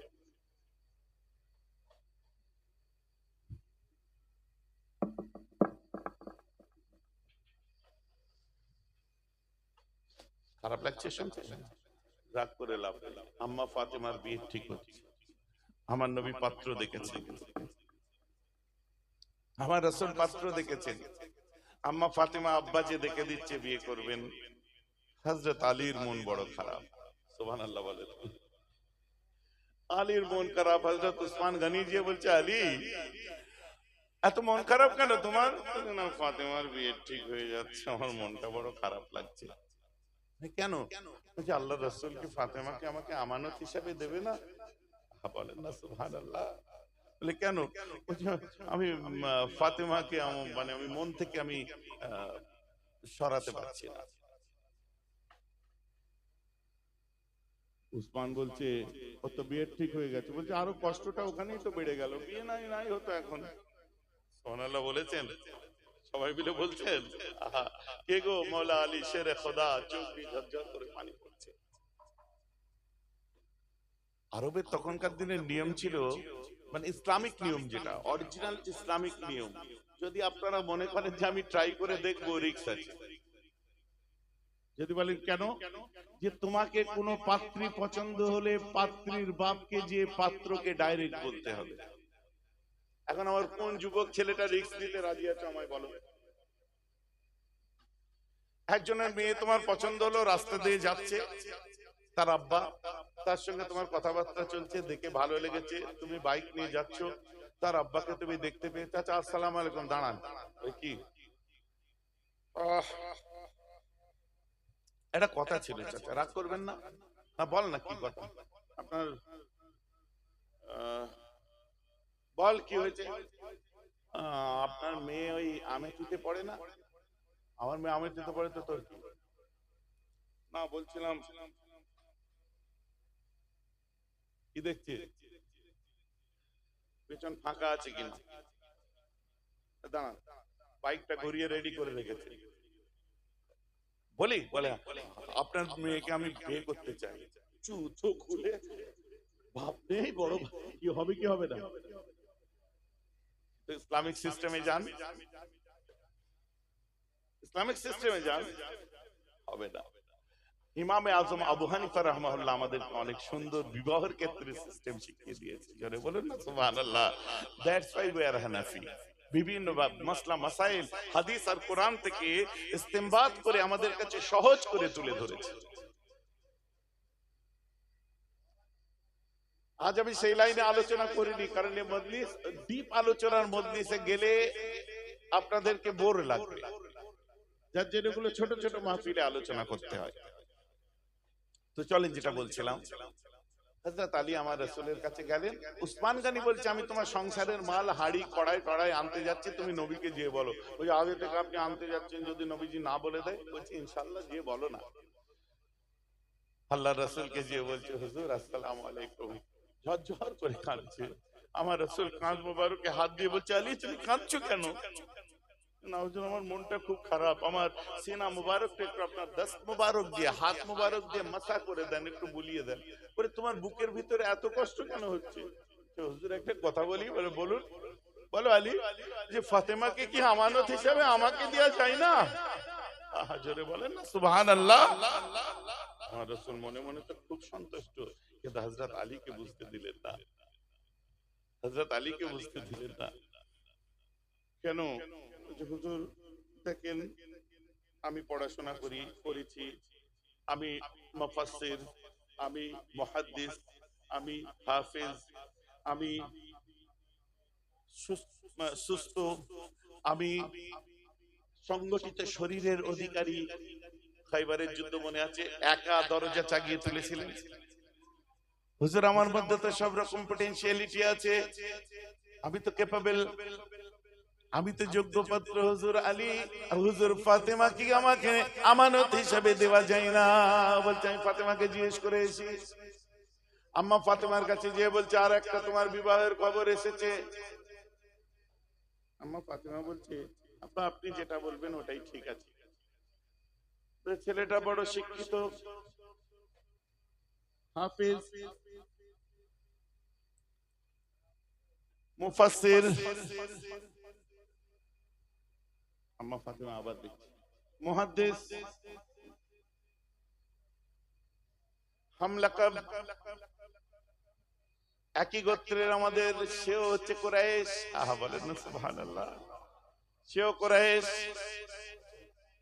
ছেলেটা অনেক শক্তির অধিকারী, মাসলম্যান, অনেক শক্তিশালী, বড় বীর পুরুষ, কিন্তু খুব ভদ্র নম্র। আম্মা ফাতেমার চোখ দিয়ে পানি বার হচ্ছে। আম্মা বলছে যে আব্বু জান নামটা আপনি বলবেন না আমি বলবো? বলছে বলো। বলছে আব্বু আপনি যে পাত্র পছন্দ করেছেন আপনার বেটি অন্তর থেকে ওই পাত্রকেই পছন্দ করে। কার কথা বলছো মা? যে আপনি তো আলীর কথা বলছেন। বলছে আব্বু আপনি আমায় যেখানে বিয়ে দিতেন আমি সেখানেই খুশি থাকতাম আলহামদুলিল্লাহ, কিন্তু আপনি যখন এই কথাগুলো বলছেন কোথায় জানি আমার মনের সাথে মিলে যাচ্ছিল। আব্বা জান আপনার সিদ্ধান্ত আমি কবুল করেছি আনন্দের সাথে। বলেন না সুবহানাল্লাহ। আমার রাসূলের চোখ দিয়ে পানি। আম্মা এসে চোখ মুছিয়ে দিচ্ছে আর বলছে ফাতেমা কি? আমার মনটা বড় খারাপ হয়ে গেল। বলে কেন? মারে আমি তোকে ছাড়া কোনোদিন থাকিনি। এই কষ্টটা একমাত্র মেয়ের বাপরা বুঝবে। আর যারা বাচ্চা মেয়ে আছে শুনে নাও, পাপ কি জিনিস হয়। শত অন্যায় শত পাপ করার পরেও যে মানুষটা কষ্টের সময় যে মাথায় হাত বুলিয়ে দেয় তার নাম হচ্ছে আব্বা। শত অবদ্ধতার মধ্যে দিয়ে তুমি তার কথা শুনেনি, তাকে শুনতে বিরক্ত লাগছে, কিন্তু রাত্রে যখন পেটে যন্ত্রণা হচ্ছে শুনেছে আব্বা এসে পাশে বসে এক গ্লাস পানি খাইয়ে দিচ্ছে, ওটাই হচ্ছে আব্বা। কথাটা আমার বুঝতে পারছেন? সব কষ্ট যার কাছে মাপ থাকে, মায়ের কাছে তো সব সময় মাপ, মায়ের কাছে তো সব সময় মাপ। আমার রাসূল ঝরঝর করে কাঁদছে। আম্মা ফাতেমা বলছে আব্বু আমি অনেক দূরে যাব না। উমরা করে এসেছেন কারা হাত তুলে দেখান, হজ করে এসেছেন কারা হাত তুলে দেখান। উমরা কারা করেছেন হাত তোলেন না? আর আমি বক্তা মাওলানা বলছি না গো, আপনাদের পীরের বেটা বলছে হাত তুলে দেখান। আহা আমার সোনার ভাইগুলোকে জিজ্ঞাসা করুন, মসজিদে আলী দেখে এসেছেন, ঠিক ওই মিউজিয়ামটার পিছনে মসজিদে আলী, তার পাশে মসজিদে আবু বকর, তারপরে মসজিদে গামামা, তারপরে একটু ক্রস করে যাবেন মসজিদে ওমর আছে না, ওই মসজিদে আলী ওটা অন্য কিছু নয়, ওটাই মা ফাতেমার শ্বশুর বাড়ি। বলুন না সুবহানাল্লাহ। যান একবার ঘুরে আসেন। পয়সা আল্লাহ অনেক দিয়েছে। আজকে এখানে বসে আপনারা নিয়ত করেন যে আল্লাহর রাসূলের বংশের একটা ছেলে বাচ্চা গুনাহগার হলেও তার বংশটা ভালো। একজন কুরাইশ মেহরাব সিদ্দিকীর সামনে বসে আমরা ওয়াদা করেছিলাম আল্লাহ পয়সা দিলে যত তাড়াতাড়ি সম্ভব আমি রাসূলুল্লাহর দরবার থেকে ঘুরে আসব। দিল থেকে নিয়ত করেন, চোখ বন্ধ করেন, আল্লাহ তাআলা আমাকে যত তাড়াতাড়ি সম্ভব আপনার ঘর, আপনার রাসূলের রওজা দেখার তৌফিক আতা করেন। আজ নিয়ত করতেছি যত তাড়াতাড়ি সম্ভব আপনি আমার নিয়তকে কবুল করেন। সকলে বলুন আমিন। সব থেকে বেশি নিয়ত করলো কারা জানেন? যুবকরা। যুবকরা করলো কেন বলেন তো? ওরা সিনেমা কম দেখেছে। আমরা বুড়োরা কি বেশি দেখেছি? আমি বলিনি একবার, কিন্তু আপনি লক্ষ্য করে দেখেন এখান থেকে সিনেমার হল আগেকার যুগে কত দূরে ছিল? সেই লাউহাটি। কলকাতায় ভাঙড়, বুঝতে পারছেন না? এখন সিনেমার হলগুলো আছে না উঠে গেছে? তো তখন ছিল, এখন উঠে গেল কেন? তখন ভালো চলতো, এখন চলে না কেন? গ্লোব সিনেমা উঠে গেছে, লাইট হাউস উঠে গেছে, নিউ এম্পায়ার উঠে গেছে, ওগুলো সব বড় বড় মল হয়ে গেছে। মেট্রো উঠে গেছে, সব বড় বড় মল হয়ে গেছে। কি করে উঠে গেল? কেন? তখন ভালো চলতো, এখন চলে না। মানে আমার যুবকরা, আপনাদের বলছি না, আমি যুবকদের বলছি, আপনারা দেখেন, একবারও বলিনি বা দেখেছেন, একবারও বলিনি, আমার যুবকদের আর হাতে টাইম নাই যে একটা ঘরের মধ্যে 4 ঘন্টা ধরে বসে থাকবে। এখন মনে মনে বলবেন, না মোবাইল বার হয়েছে। আমি এখানে বসে বেট লাগিয়ে বলছি, কোন যুগে কোন যুবকটা আছে হাত তুলে বলো। আল্লাহ দেখছে যে একসঙ্গে ফোনে 3 ঘন্টা ধরে একটা বই দেখেছো, সপ্তাহে 2-3টে করে মোবাইলে সিনেমা দেখো, একটা যুবক বলো তো? দেখাতে পারবে না, টাইমই নেই। বরং ওরা শোয়ার সময় হয় আমার ওয়াজ চালিয়ে দিচ্ছে, নাহলে জুনায়েদের ওয়াজ চালিয়ে দিচ্ছে, নাহলে কোনো আলেম ওলামার ওয়াজ চালিয়ে দিচ্ছে, ওয়াজ কানের দ্বারে বাজতে বাজতে ঘুমিয়ে পড়ছে। আর আগে আমি দেখেছি ওইরকম প্যাঁচ দিয়া রেডিও বার হয়েছিল না আগে, আজ থেকে টুক করে যে চুই চাই করতে করতে টুক করে ধরে যাবে।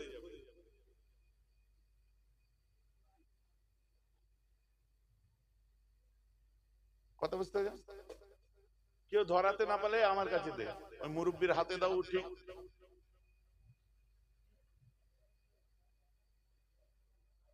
ঠিক ধরিয়ে দেবে, বুঝলেন? কি বলে বিবিধি, কি বিবিধি কি কি ছিল? হ্যাঁ, ওই ভারতী ধরিয়ে দেবে, ঠিক ঠিক বিবিধ ভারতী ধরিয়ে দেবে। রাগ করলে হবে না। আর ওকে জিজ্ঞেস করেন, তুই এফএম রেডিও চালা তোর মোবাইলে, এক্ষুনি জিজ্ঞেস করেন। ওরা এফএম রেডিও কোথা থেকে চলে, সবার মোবাইলে আছে, কিন্তু 100 জনের 99 জন চালাই না, জানেই না কোথায় এফএম আছে। ও ফেসবুক স্ক্রল করতে করতে টাইম শেষ। আর ইউটিউবে যে একটু ওই হঠাৎ চোখে পড়লো, দেখলো, তারপরে ঘুরে ফিরে সেই কোন বক্তা কি বলছে, কোন হুজুর কি বলছে, কোন নেতা কি বলছে, কোন লিডার কি বলছে, ফেসবুকে স্ক্রল করতে করতে সারা রাত সারা দিন শেষ। আর টাইম কোথায়? হাকিকাত বলছি, অস্বীকার করবেন না এই যুবকেরা। আল্লাহ বলছেন, আমি পৃথিবীতে তোমাদেরকে হেফাজত করেছি। কেন? যে যত গুনাহ আবিষ্কার হয়েছে, তোমাদের গুনাহ করার মুডও তত ঘুরে গেছে।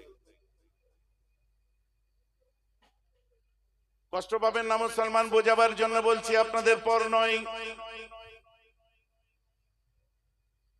আমি কিন্তু একবারও আপনাদের এখনো বলিনি 5 ওয়াক্ত নামাজ পড়ো, বলেছি? ও আজ একবারও বলেছি এখনো? এই শুরুতে একবার টাচ দিয়ে সরে গেছে। আমি একবারও বলিনি এক্ষুনি তুমি রোজা রাখো, আমি একবারও বলছি না। আমি বলছি ওকে রিকোয়েস্ট করো, সুন্দর করে অ্যাপ্রোচ করো। আপনি আপনার ঘরের মধ্যে আছেন, আপনার বউ আছে সামনে, আপনি তাকে যে বলতে পারেন না, মাগরিবের সময় নামাজ পড়তে পারোনি, বাপ মা শেখায়নি, নামাজ পড়তে পারেনি?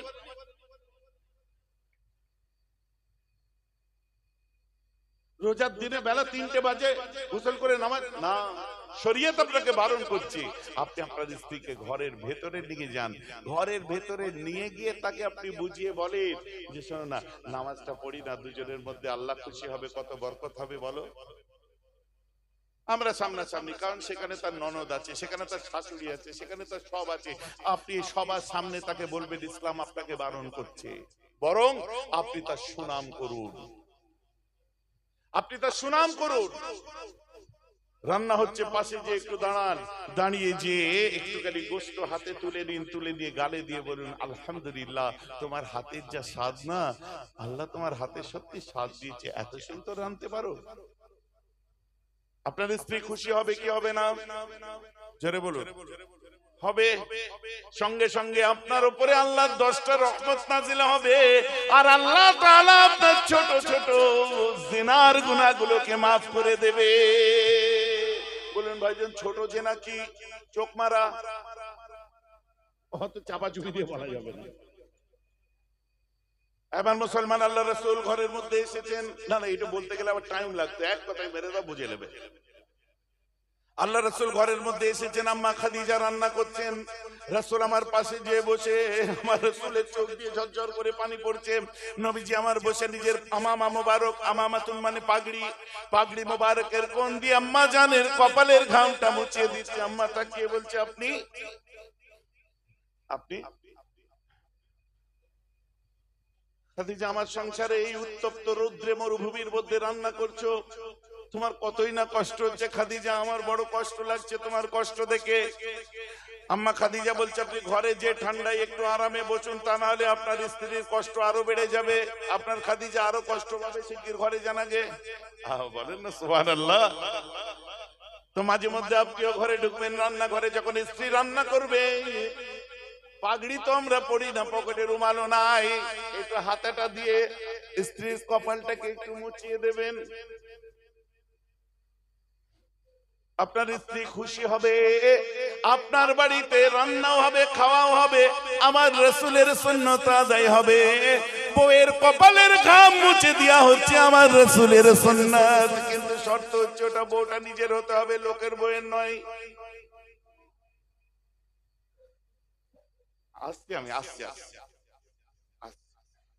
ও হালকাই নিলেন তো, আমি বলে দিচ্ছি, আসছি, রাগ করলে হবে না। আমি এই এলাকারই মানে 100টা জলসা করলে 80টা বোধহয় এই এলাকায় নিউ টাউন এলাকাতেই করতাম আগে, এখনো করি, কিন্তু এখন জলসাটাই কমিয়ে দিয়েছি। একটুখানি বুঝি, রাত 2টা 2:30টা 3টে বেজে যায় বাড়ি ফিরতে, বুঝলেন? অনেকের, আপনার না, আপনি কেন রেগে যাচ্ছেন?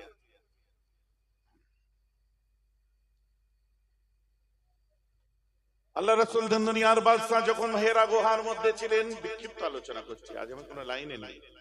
হেরা গুহার মধ্যে আল্লাহ রাসূল যখন গারে হিরার মধ্যে ছিলেন, জিবরাইল আসলেন, জাবালে নূর, জাবালে নূর, ঠিক আছে। আরেকটা হচ্ছে গারে সওর, যেটা অনেক উঁচু, 5940 ফুট উঁচু, ওটা হচ্ছে গারে সওর।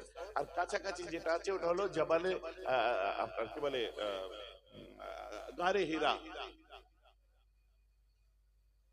আমার রাসূল আছেন, হঠাৎ করে জিবরাইল এসে গেলেন, এসে যে আল্লাহ রাসূলকে বলছেন, ইকরা, পড়ুন। আমার রাসূল চুপ হয়ে গেলেন, বলেন, মা না বেকারিন, চেনে না, জানে না, কেন পড়বো? ও আমি পড়তে পারবো না। আবার আমার রাসূলকে পড়তে বললো, আমার নবী চুপ। তারপরে জিবরাইল আলাইহিস সালাম পড়তে বললেন। কোন কোন রিওয়ায়েতে এসেছে একটা লাল বর্ণের রেশমি কাপড় নামলো, তাতে সোনালী অক্ষরে লেখা আছে।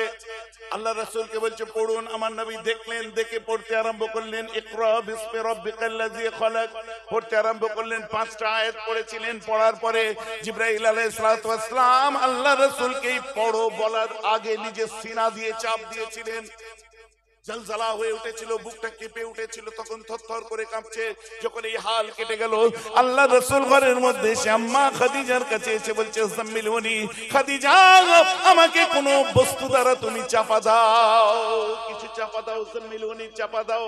কম্বল চাপা দিল, জাম্মিলুনি আবার চাপা দাও, আবার চাপা দিল, জাম্মিলুনি আবার চাপা দাও, আবার চাপা দিল, ঠক ঠক করে কাঁপছে।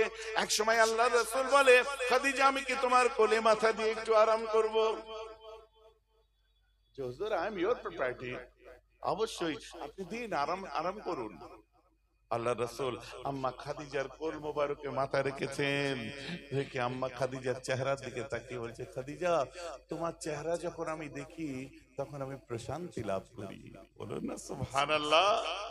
বইয়ের কোলে মাথা দিয়ে শোয়াটাও হচ্ছে নবীর, জোরে বলুন, নবীর সুন্নাত। কিন্তু শর্ত হচ্ছে বউটা।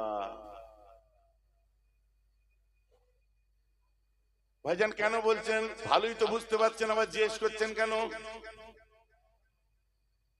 ভালোই তো বুঝতে পারছেন, জিজ্ঞেস করার কি আছে? এখন আর গরম পানি তো হয় না, এখন আবার ঠান্ডা পানি চাই, আবার ঠান্ডাতে হয় না বলে কোল্ড ড্রিঙ্ক চাই, কোল্ড ড্রিঙ্কও হয় না বলে হার্ড ড্রিঙ্ক চাই, বলে ইন্ডিয়া জিতেছে বলে খাচ্ছি। আর হেরে গেছে তো খাচ্ছিস কেন? বলছে দুঃখে খাচ্ছি। জিতলে খেলি কেন? বলে আনন্দে খাচ্ছি। খাই কখন আমি তাই জানি না, বলে আনন্দ হলেও খাই, ফের দুঃখ হলেও। কি গো,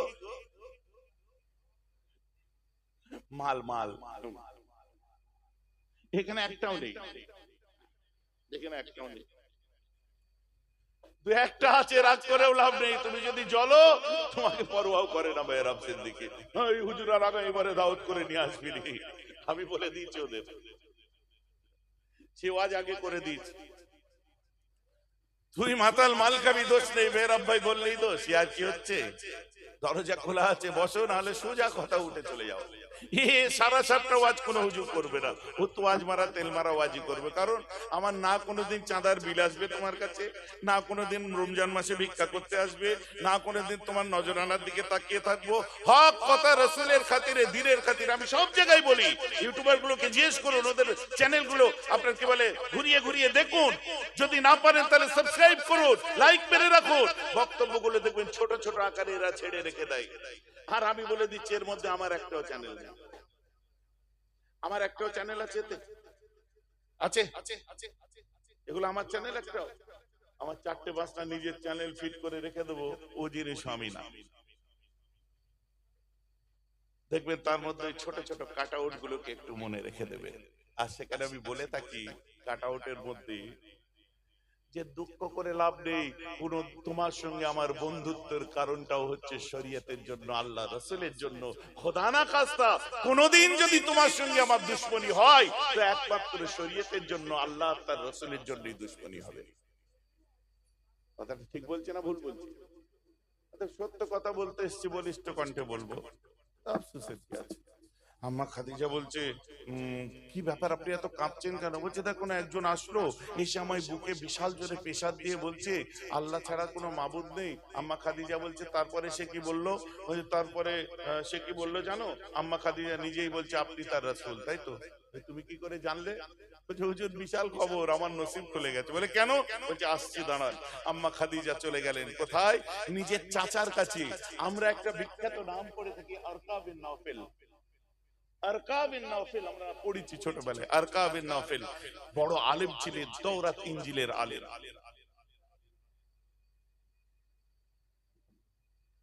আপনাদের বিরক্ত লাগছে নাকি?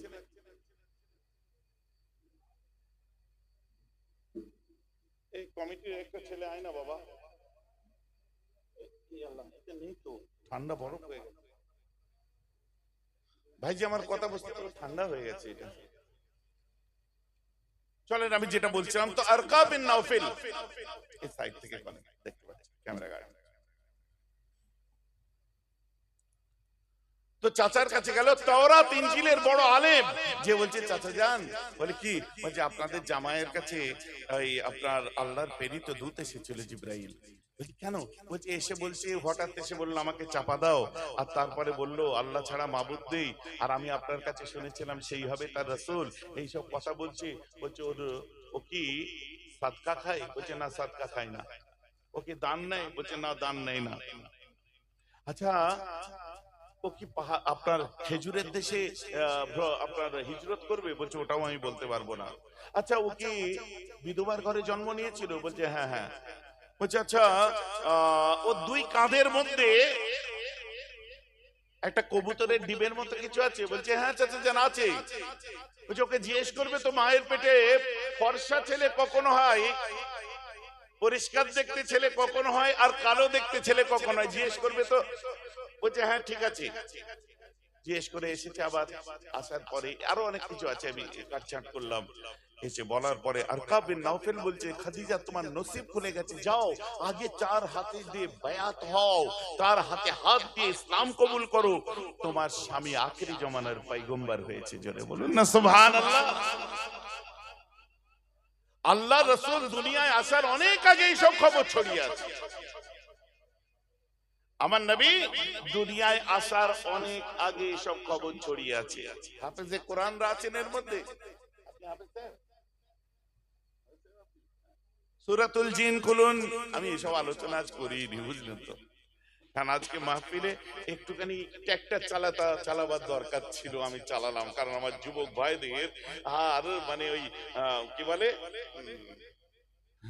বিড়ির পেছন চষতে ভালো লাগে না, এখন লম্বা ওবি কিং সাইজ এখন আর গরম পানিতে হয় না ঠান্ডা পানি, ঠান্ডা পানিতে হয় না কোল্ড ড্রিঙ্ক, কোল্ড ড্রিঙ্ক এর পরে সফট ড্রিঙ্ক, সফট ড্রিঙ্ক হয় না এখন হার্ড ড্রিঙ্ক। দেখতেও গ্লাস লাল, বাড়িতে যখন আসছে তখন চোখও লাল, যখন পেশাব করতে যাচ্ছে কি কালার বার হচ্ছে আল্লাহ জানে। বলে খুশিতেও খাই দুঃখেও খাই, হারাম করবো টাকারে। বাচ্চা তো আমাদেরই, আবার এগুলো বলছি বলে কালকে আবার বেশি মিজাজ নেওয়ার দরকার নেই। ঈদের দিনে সবাই সবার সঙ্গে কাঁধে কাঁধ মিলিয়েছে, গলায় গলা মিলিয়েছে, আর ওই ছেলেটার সঙ্গে মিলাইনি। আমি বলছি চাচা ওর সাথেও একটু গলায় গলা মিলাও। না না অসুবিধা আছে। কি? হ্যাঁ ওর সঙ্গে মেলেন না? না অসুবিধা আছে। কেন মিলছেন না কেন? মাল খায়, মাল খায়,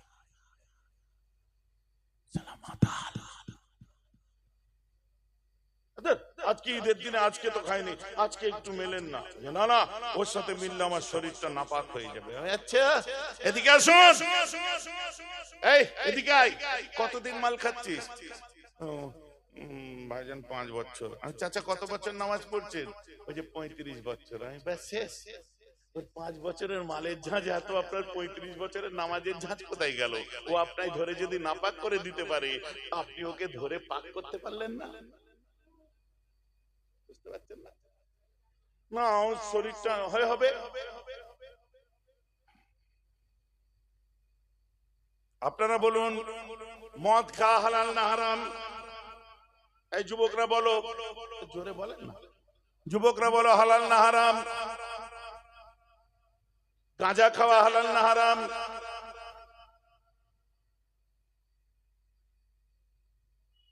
এখন আবার ট্রেন্ডিং এ এসেছে, মুরব্বীদের জন্য বলি চাচা, আগে পার্টি অফিস এসব এরকম ঠ্যাংয়ের উপর ঠ্যাং তুলে দিয়ে এরকম নারকলের খুলি দিয়ে এরকম বলে হুক হুক করে টানতো, কি বলে? আরে হুক্কা না, মুরব্বীদের জিজ্ঞেস করো, বলে হুকু।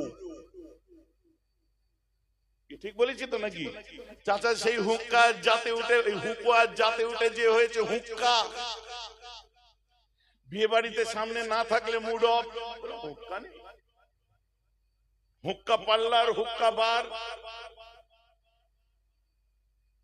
কি আমার যুবক ভাইরা ভুল বলছে নাকি? তেরা ইয়ার ইয়ার ইয়ার হুক্কা বার। রাগ করে লাভ নেই।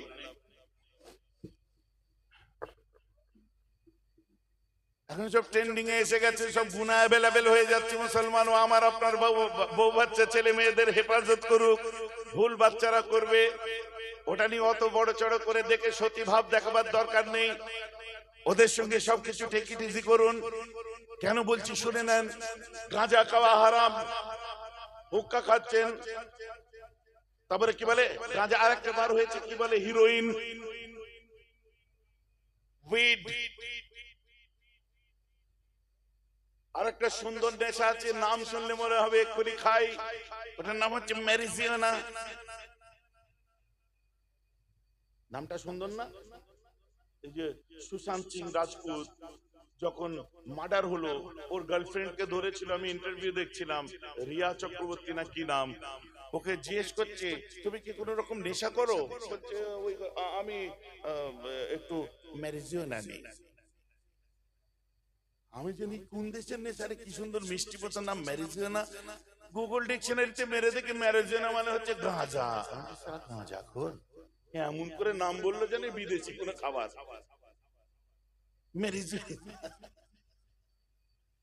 গাঁজা খাওয়া হালাল না হারাম? এখন পর্যন্ত যুবকরা তোমরা কিন্তু মিস পয়েন্টে আছো, তোমরা লসে রান করছো। এখন ঘুরিয়ে আমি যদি বলি ইসলামের স্তম্ভ কটা, সবাই মিলে বলুন, জোরে বলবেন তো? 5 pillars in my Islam. 5 times pay, 1 month fasting, sacrifice, Hajj Baitullah, and also Kalimate La ilaha illallah Muhammad Rasulullah. It was necessary for all ummah. Doubt আছে? 5 ওয়াক্ত নামাজ, রোজা, হজ আর কালেমা, আর কিছু আছে? কি বাদ গেল? এক্স্যাক্টলি যাকাত। আমি যদি আপনাদের জিজ্ঞাসা করি, আল্লাহ দামি দামি গাড়ি দিল, বড় বড় বাড়ি দিল, বইয়ের গহনার অভাব নেই, এখন আপনাদের প্রতি বছর যাকাত কতটুকু হয়? এক্সাক্ট হিসাবটা বলুন তো। 100 জনের মধ্যে 90 জন জানেই না তার কত টাকা যাকাত হয়, আর 10 জন জানে যারা দেয়। উল্টো বলবে আমি যা দিই হিসাব করে দেখলে বেশি হয়ে যায়। কে উদ্ধার করতে বলেছে? আপনার অরিজিনালটাই দিন না। এখন জাকাত যদি ঠিকঠাক মতো আদায় না দিয়ে সেই বাচ্চা সেই টাকা জাকাত না দিয়ে যদি নিজে ঘরে বউ বাচ্চা মিলে সেই পয়সা খায়, খাওয়া হালাল না হারাম? হারাম তো। মাল খাওয়া কি হারাম? সুদ খাওয়া কি চুপি চুপি খাচ্ছেন যেটা? আপনাকে বলিনি, আপনাকে বলছি। যেটা চুপি চুপি খাচ্ছেন ওটা কি হারাম? গাঁজা খাওয়া কি হারাম? মিলিয়ে দেখুন, হিরোইন খাওয়া হারাম, আর ওদিকে ঘুষ খাওয়া হারাম। মিলিয়ে দেখুন কত সুন্দর সিস্টেম। ওই মাতালটা উঠে বলছে ভাইজান একটা দুঃখ আছে, বলে কি আমি নয় মদ খাই, ওটা হারাম খাচ্ছে, কিন্তু যারা সুদ খাচ্ছে চুপি চুপি নামাজ পড়তে যাচ্ছে ও তো হারাম খাচ্ছে। ভাইজান আমি নাই গাঁজা খাচ্ছি, হারাম খাচ্ছি, কিন্তু যে জাকাত ঠিক মতো না দিয়ে সেই টাকা দিয়ে বউ বাচ্চা খাচ্ছে ওরাও তো হারাম খাচ্ছে। আমি হ্যাঁ খাচ্ছে। তো হুজুর আমরাও হারাম কর, ওরাও হারাম কর, তফাৎ এইটাই, ওরা নামাজি হারাম কর, আমরা বেনামাজি হারাম কর। ওরা যেটা খায় খেলে টলে না, আর আমরা খেলে টলি, তফাৎ এটা, বাকি দুজনই হারাম কর।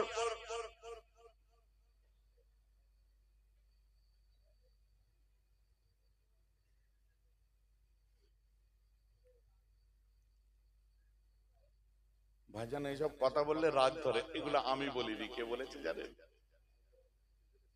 হ্যাঁ, এইটাই তো দরকার। আমি দুধ দিয়াটাই তো খাই। না হলো আপনার জামার কালারের হয়ে গেছে।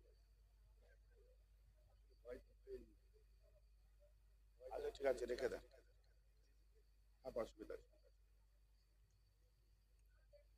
কিরম পালা লাগছে কেন? কি গুলেছে ওতে? আবে কি গুলেছে এতে? কিরম পালা লাগছে? আপনি গান, আপনি গান।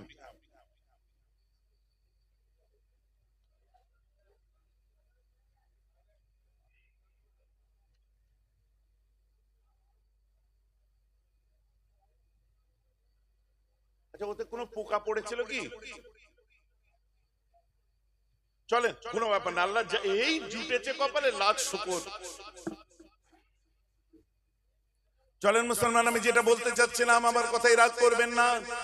আল্লাহ রাসূল বলছেন ইজ্জত তাকাজাল ফাইয়ু দাবানান ওয়ালা আমানাতু মাগরামান ওয়া যাকাতু মাগরামান ওয়া তু'ল্লিমা লিগাইরিদ দীন ওয়া তারাজুলু ইমরাতাহু ওয়া উম্মুহু ওয়া আদনা সাদিকাহু ওয়া সাআবাহু ওয়া যাহরাতিল আসওয়াতু ফিল মাসাজিদ ওয়া সাদাল কাবিলাতু ফাসিকুম আও কামা ক্বালা আলাইহিস সালাতু ওয়াস সালাম।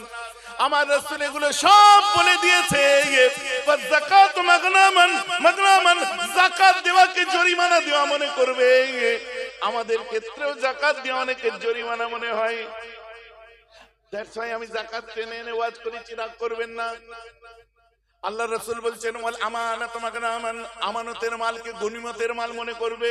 মসজিদ চালাচ্ছে হিসাব নাই, মাদ্রাসা চালাচ্ছে হিসাব নাই। আমি বেহরাব সিদ্দিকী জমিয়তুল উলামায়ে বাংলা আসামের জেনারেল সেক্রেটারি হয়ে বসে আছি, ম্যানসের আপনার চেয়ারম্যান হয়ে বসে আছি, অথচ কোনো পাবলিককে হিসাব দিচ্ছি না। আমার কথাও বলছি, রাগ করলে হবে না। আল্লাহ রাসূল বলছেন জান্নাতে যাবে দরজা বন্ধ, বেকার হয়ে যাবে। তো এখানে বসেছি তো আত্মসমালোচনা করতে, আর কিছুই তো না। নিজেদের চর্চা করতে। কটা বাজে?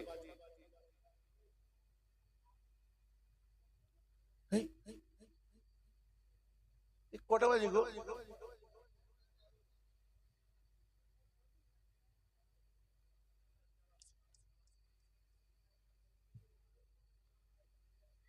আপনার বিরক্ত লাগছে নাকি? এই রাত 1:30 বাজতে চলেছে গো। এই তাবারুক রেডি? এখন হচ্ছে বাবুর্চিকে মাছ, তাই আমি বলছি বাবুর্চিকে মাছ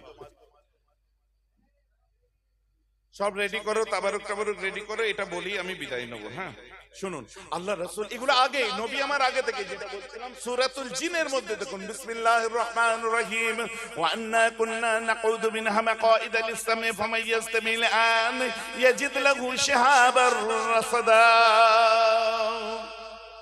আমার মুসলমান, জমিনের জিনগুলো এক সময় বলতে আরম্ভ করে দেয় আমরা আসমানেতে যে উঠি, আসমানে উঠি, প্রথম আসমানেতে যখন যাই, আগে যে আল্লাহ আর ফেরেশতাদের মধ্যে লুকিয়ে লুকিয়ে চুপি চুপি করে আমরা যে কথাগুলো হতো আমরা শুনতাম, ফামান ইয়াসতামিল আন ইয়াজিদ লাহু শিহাবার রাসাদা। আর এখন যখন শুনতে যাই আমাদের অগ্নিগোলা দ্বারা মারা হয়, স্কার্ট দ্বারা মারা হয়, এখন দেখছি না ব্যালিস্টিক মিসাইল, রকেট মিসাইল, কত রকম মিসাইল, আবার এবিএম বার হয়েছে, অ্যান্টি ব্যালিস্টিক মিসাইল, কত কি বার হয়েছে, এখন সব খবর হচ্ছে, যুদ্ধে শুনতে পাচ্ছি। এখন উঠতে গেলেই মারে। তো এই জমিনের শয়তানগুলো বলল যে আকাশে কি হচ্ছে একবার খোঁজ।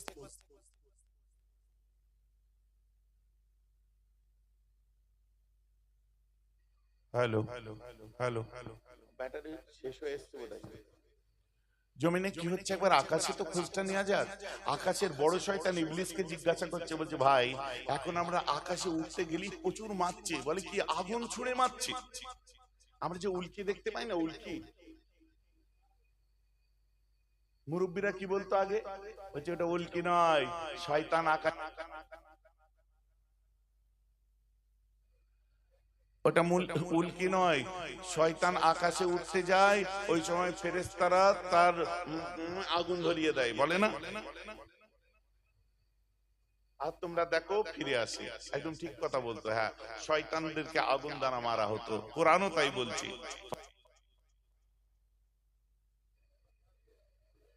আরেকটা আছে, দাও তো আরেকটা দাও, এই আরেকটা আছে।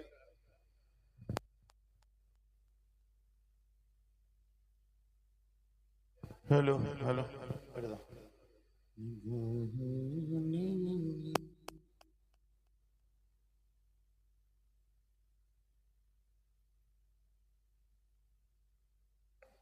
হ্যালো মাইকালা ভাই, আস্তে আস্তে আসো, নো প্রবলেম, নো টেনশন, ঠিক আছে, নো প্রবলেম, রিল্যাক্স।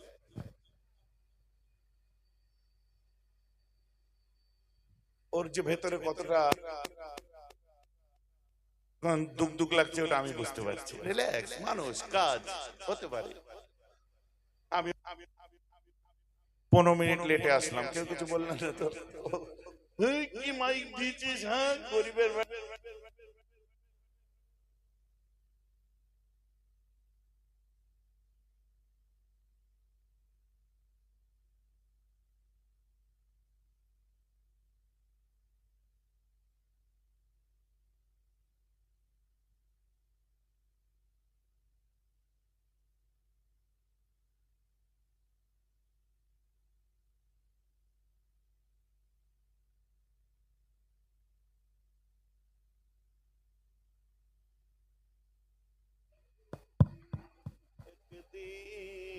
देखो अल्लाहुम्मा सल्ली अला,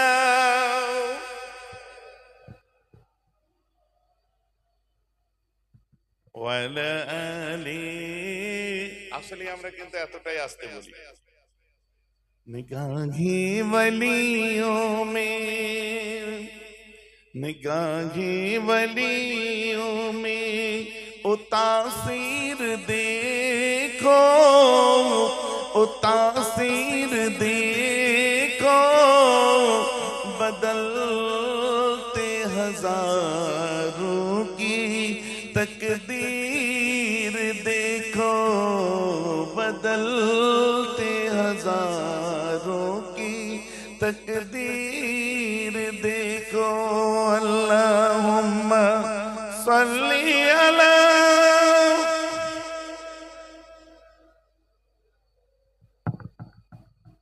वाला आले।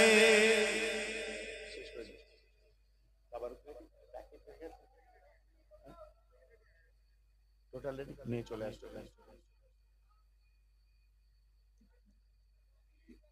সব মনে আছে, চা খাবো না। তুমি একটা প্যাকেট নিয়েছো, প্যাকেট নিয়েছো।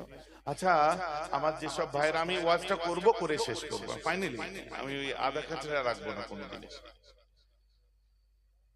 আর আশেক আর মাসুকের ব্যাপার যখন চলে, ফার্সিতে একটা কথা আছে, আশিকানে মাসুকান জিসকে রামান কাতিবিনা হাম খবর নিস। যে ছেলেটা প্রেম করে তার প্রেমিকার সাথে যখন কথা বলে কখন 2-3 ঘন্টা পার হয়ে যায় বুঝতেই পারে না।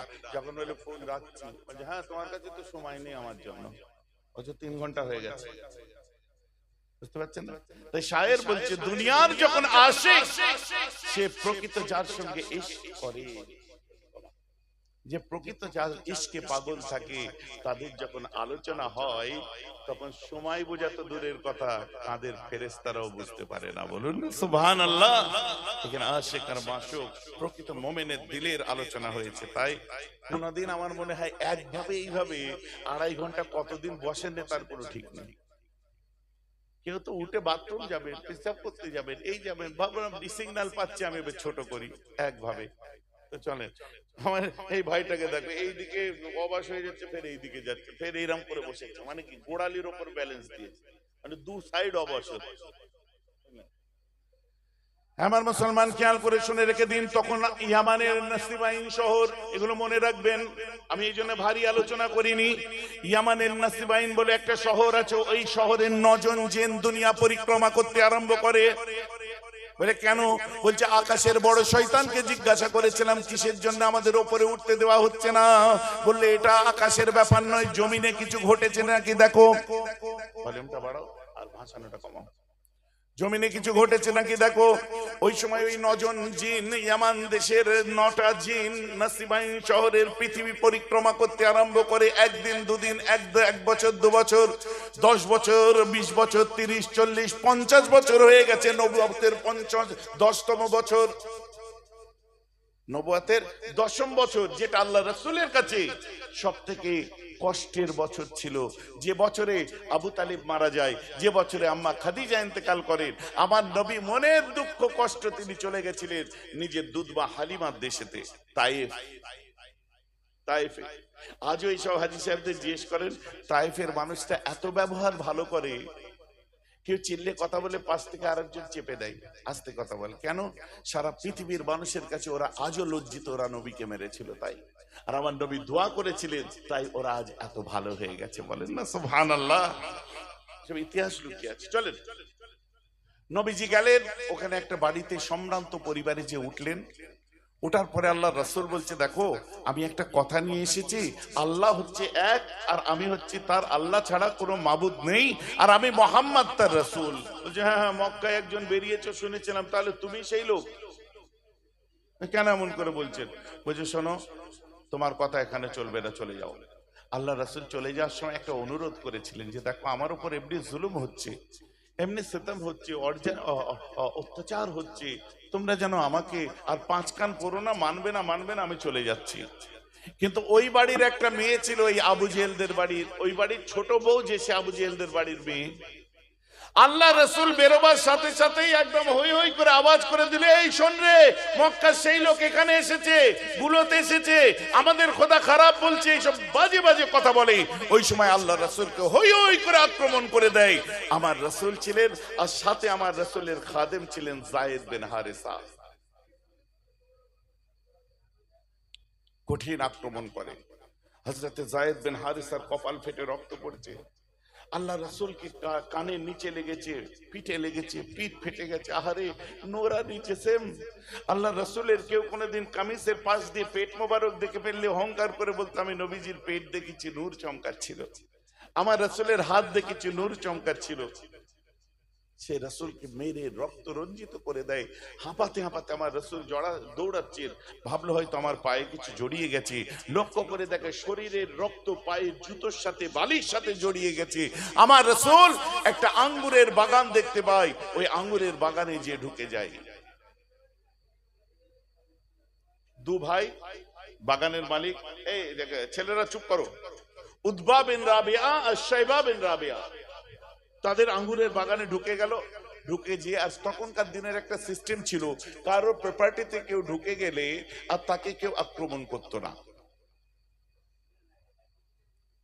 তো সেখানে ঢুকে আল্লাহ রাসূল রক্ত টক্ত মুছছেন। যায়েদ বাচ্চা বলে হুজুর আপনার খুব কষ্ট হচ্ছে না? বলে না ছাড় হুজুর, কপাল ফেটে গেছে আপনার হুজুর, হুজুর গর্দান মুবারক কেটে গেছে হুজুর, হুজুর পাগড়ি ভিজে গেছে হুজুর রক্ততে। আহা, আমার রাসূল কাঁদছে, বলছে ছাড় না। বাগানের মালিক দূর থেকে দেখছে। বাগানের একজন মালি ছিল, তাকে বললো শোনো, ওই দুজন এসেছে, রক্ত ঝরছে, ওদেরকে একটু আঙ্গুর দিয়ে এসো। বাটিতে করে আল্লাহ রাসূলের কাছে আঙ্গুর নিজে যখন দেয়, আমার নবী বাটিতে করে আঙ্গুরটা নেওয়ার সময় মুখে বলছেন বিসমিল্লাহির রহমানির রহিম। জায়েদ, আর কোথায় লেগেছে তোর? এই আঙ্গুর যে দিয়েছে বাগানের মালি, ও বলছে এই আপনি এই কথা কোথা থেকে শিখলেন? বলে কেন না আপনি বিসমিল্লাহির রহমানির রহিম বললেন কেন? প্রবলেম কি তোমার? মারবে নাকি তুমি আমাকে? আর মেরো না, আমি বড় কষ্ট পাচ্ছি, যন্ত্রণা হচ্ছে আমার, আর মেরো না আমাকে। না না মারবো না, আরবের মানুষ তো খাওয়ার সময় বিসমিকা আল্লাহুম্মা বলে, আর বিসমিল্লাহির রহমানির রহিম আমরা বলি, তোমরা বলো মানে? বলছে আমরা তো নবী মানি। কোথায় বাড়ি তোমার? তখন ওই মালিটা বলছে আমার বাড়ি হচ্ছে নিনুয়া। নিনুয়াই বাড়ি? মানে তুমি ইউনুস নবীর দেশের মানুষ? আপনি কি করে জানলেন তার নাম? এখানে কেউই তো তার নাম জানে না। ওটা আমার ভাই, তিনিও পয়গম্বর, আমিও পয়গম্বর। রাসূলকে জোর করে পিছনের কামিজটা সরিয়ে দিয়ে দেখে কাঁধের মধ্যে মোহরে খাতমে নবুয়ত চুমা দিয়ে বলছে নাশহাদু আন্নাকা নবিয়ান, আমি সাক্ষ্য দিচ্ছি তুমি নিশ্চয় আল্লাহর নবী, আমায় কলমা পড়িয়ে মুসলমান করে নাও। বলুন না সুবহানাল্লাহ। তলোয়ার লাগলো? লাগেনি। এই সময় আমার রাসূল ঝরঝর করে কাঁদছেন। এখানে একটা খুব করুণ অবস্থা ছিল। ওই মানুষটা বলল আপনি আর দেরি করবেন না, এখন আপনি বার হন। বলে কি? এই রাত পড়েছে, মোটামুটি 8টা-9টা বাজতে চলেছে, এশা হয়ে গেছে, আপনি এবার এখান থেকে বেরিয়ে পড়ুন, সকাল হলে আবার অত্যাচার আরম্ভ করবে। এই বলে ওই মানুষটা রাস্তা দেখিয়ে দেয়। আল্লাহ রাসূল বার হয়ে যায়। ওখান থেকে অদূরে একটি জায়গা আছে, জায়গার নাম হলো কারনে মানাজিল। কারনে মানাজিলে আমার রাসূল, একটা ওয়াদি ছিল কারনে মানাজিল, আমার নবী সেই ওয়াদির মধ্যে চলে গেলেন। যাওয়ার পর ফাঁকা ময়দান দেখে আমার রাসূল খুব কাঁদলেন। কাঁদেন আল্লাহকে, বলছে আমার আল্লাহ, আপনি কি আমার ফয়সালাটাকে ওদের হাতে ছেড়ে দিয়েছেন? আল্লাহ, আমার কি ফয়সালা ওদের হাতে ছেড়ে দিয়েছেন? আল্লাহ, ওরা মারছে, ওরা কষ্ট দিচ্ছে, ওরা তোমার হাবিবের কপাল ফাটিয়ে দিয়েছে, ওরা তোমার হাবিবের বুক ফাটিয়ে দিয়েছে।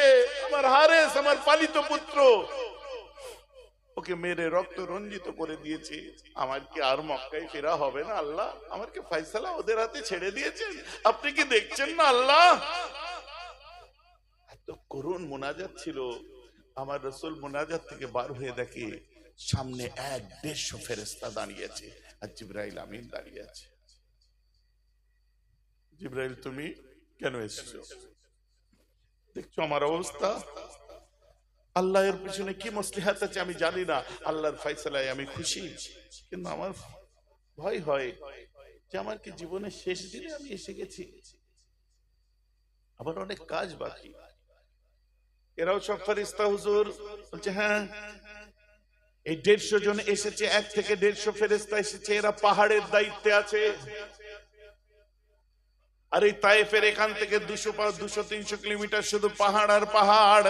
এই রাসূল আল্লাহ এদেরকে পাঠিয়েছে, আর আপনার একটু হুকুম চেয়েছে। বলে কি? আপনি একবার হুকুম দেন, এই ফেরেশতারা একটা করে পাহাড়কে তুলে নেবে আর ওদের গ্রামের উপরে যে ফেলবে, ওদের পিষে মেরে শেষ করে দেবে। আপনার হুকুমের অপেক্ষায় আছে এরা। আমার রাসূল বলছে আল্লাহ আমার উপরে এত ধ্যান রেখেছে যে আল্লাহ আপনার কষ্টে কষ্ট পাচ্ছেন, এই ফেরেশতারা আপনার সাথেই আছে, আপনার সামনে প্রকাশ হলো এইমাত্র আপনার দোয়ার জন্য। আপনি একবার হুকুম করুন, আপনি একবার হুকুম করুন, ওদেরকে পিষে মেরে দেবে, এরা তৈরি আছে একদম। আমার রাসূল বলছে এরা আমাকে মারতে পারে, কিন্তু এদের পরবর্তী প্রজন্ম হয়তো বুঝবে ভুল করেছিল। আমার আল্লাহ, আমি তো রহমত হয়ে এসেছি, আমি মুহাম্মদ, এদেরকে মাফ করে দিলাম। আল্লাহ আপনি এদেরকে হেফাজত করুন। আজকে দেখুন তায়েফের মানুষগুলো আমার নবীর দোয়া মুবারকের ওসিলায় কত সুন্দর হাজীদের সাথে ব্যবহার করে।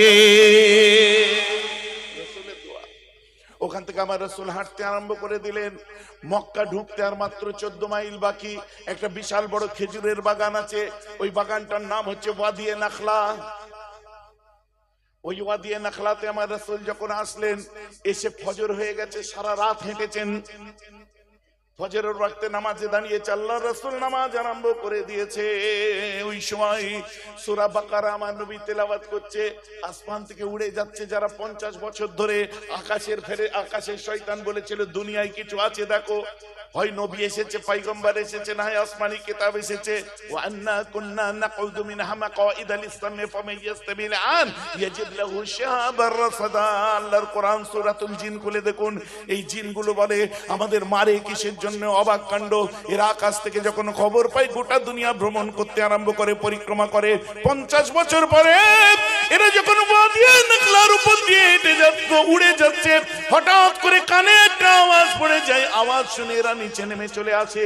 আসার পরে দেখে কেউ একজন দাঁড়িয়ে আছে, কিছু তেলাওয়াত করছে, তার পিছনে আমার রাসূল, সেটা অন্য কেউ নয়। দুজনে দাঁড়িয়ে কি পড়ছে, একজন পড়ছে, একজন অনুকরণ করছে। এই ফের শয়তানগুলো, এই আপনার জিনগুলো যে পিছনে দাঁড়িয়ে যায়। আমার রাসূল যখন নামাজ থেকে ফারেক হয়, জিজ্ঞাসা করে আপনি কে? আর এটা কি পড়ছিলেন? বলছে এটা আল্লাহর বাণী, কোরআন, আসমানি কিতাব পড়ছিলাম।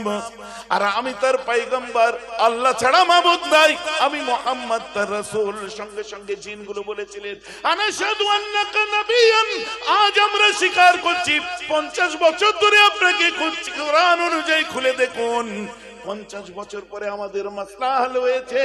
সত্যি আপনি এসেছিলেন সেদিনে, যেদিন আকাশে ওঠা বন্ধ হয়েছিল, সেদিন সত্যি আসমানি কিতাব এসেছে, যেদিন আকাশে আল্লাহর ফেরেশতার কথা শোনা বন্ধ হয়েছিল।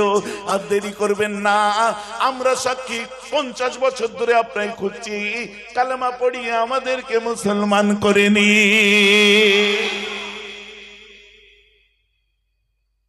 তলোয়ার লেগেছিল। ভাই যে আমার ওয়াজ বোঝা যাচ্ছে, একদম লাইন লেন্থ সমান কোরআন হাদিস সামনে রেখে। এটা মাওলানা বলেছিল না, ভৈরব সিদ্দিকী বলেছে যে মিলাদুন নবীর দিনেতে কোরআন নাজিল হয়েছে। হ্যাঁ পাগলু, আমি আজও বলছি পড়াশোনা করো। দুনিয়ায় নাজিল হয়েছে নয়, লাওহে মাহফুজ থেকে প্রথম আসমানিতে কোরআন নাজিল হয়েছে নবীর জন্মের দিনে। যেখানে নাজিল হয়ে রাখা ছিল ওই জায়গাটার নাম হলো বাইতুল ইজ্জাত। জোরে বলুন সুবহানাল্লাহ। তার জন্য শয়তানদের আকাশে উঠতে গেলেই মেরে নামিয়ে দেয়। কি বোঝা গেল? দুনিয়ার সবাই কিন্তু মাত দেবে, ধর দেবে, এত গালাগাল করবে।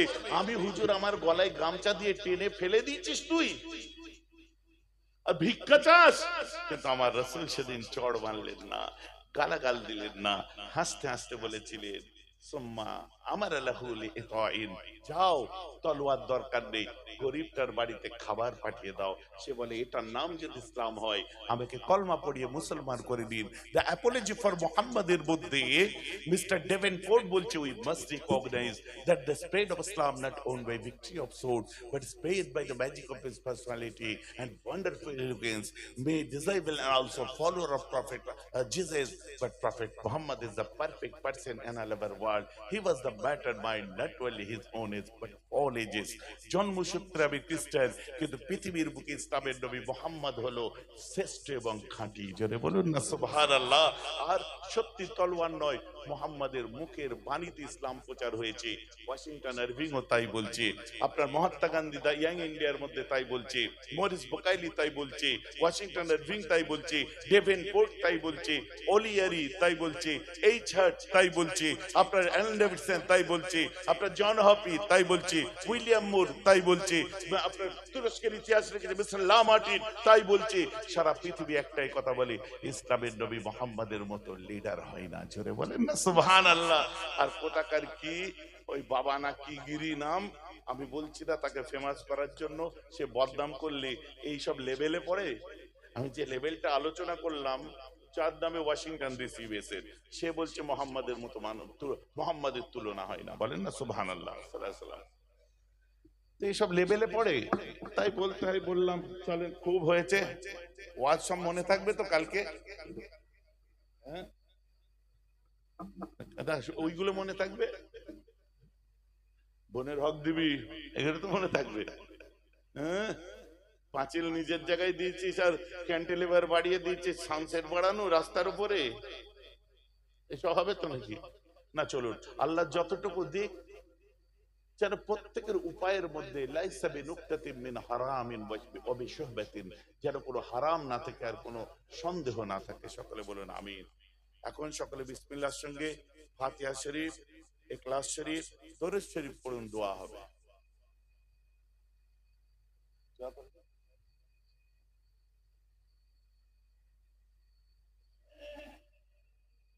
তাবারুকটা মধ্যখানে নিয়ে যে বসাও, তাবারুকের জায়গা মধ্যখানে নিয়ে যে বসাও।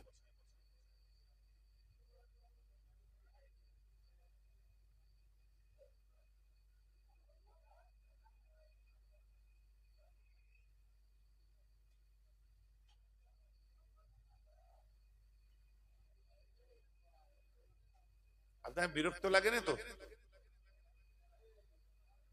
না, গজল আজ গেয়েছে, আমার জান খারাপ লাগছে, আমি এতক্ষণ ওয়াজ করি না। আমি একটা কথা বলি, আমার আসতে লেট হলো কেন জানেন? আজ মানে আপনাদেরকে আমি প্রথমে এসে বলিনি, আমার ওই বাচ্চাটার হঠাৎ পা ভেঙে গেছে, বুঝলেন? আমি বেরোবার আধা ঘন্টা আগে। কথা বুঝতে পেরেছেন? ওদিকে আপনার একটা দুটো গাড়ি নিয়ে ওরা ওই ডাক্তার এন মুখার্জি, আপনারা নাম শুনেছেন, ওনার কাছে নিয়ে আছে। আমার ছোট ভাই ডাম্পি আবার ওখানে বললো আমি ছেলে পেলে পাঠিয়ে দিচ্ছি ভাইজান, চিন্তা করবেন না। আর ওইখানেও আসবে বলেছিল ভাইজান, আপনার ওয়াজ তো আমি লিডার হলেও আপনার ওয়াজ তো আমি শুনি, ওটা তো আমি পুরনো ভক্ত আপনার, বুঝলেন? তো জানি না এসছে কিনা, ও দিকটা দেখছে। আমি আর ওদিকে গেলাম না, রাস্তা থেকে আমার ওই সাকালায়ন বাবু নাম শুনেছেন, আমার ছেলে আর কি, ওর এই একটা ছোট মতো এই লম্বা গাড়ি আছে, ওই গাড়িটা নিয়ে চলে এলাম। ওইটা নিয়ে ডাক্তার দেখি, ওরা বোধহয় বাড়ির দিকে এখন চলে গেল, বোধহয় বাড়ি চলে যাবে প্লাস্টার ট্লাস্টার করে। বুঝতে পারছেন, আমরা আমাদেরও সবকিছু আছে। এখানে ঢোকার আগে লাইভটা কাট, আল্লাহ এবারে কাট লাইভ। জি,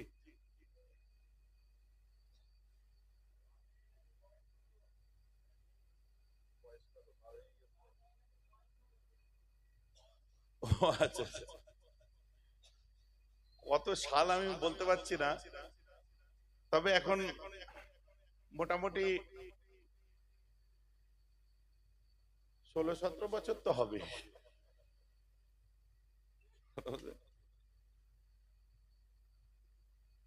আপনারা দোয়া করবেন আল্লাহ সুস্থ করে দিই।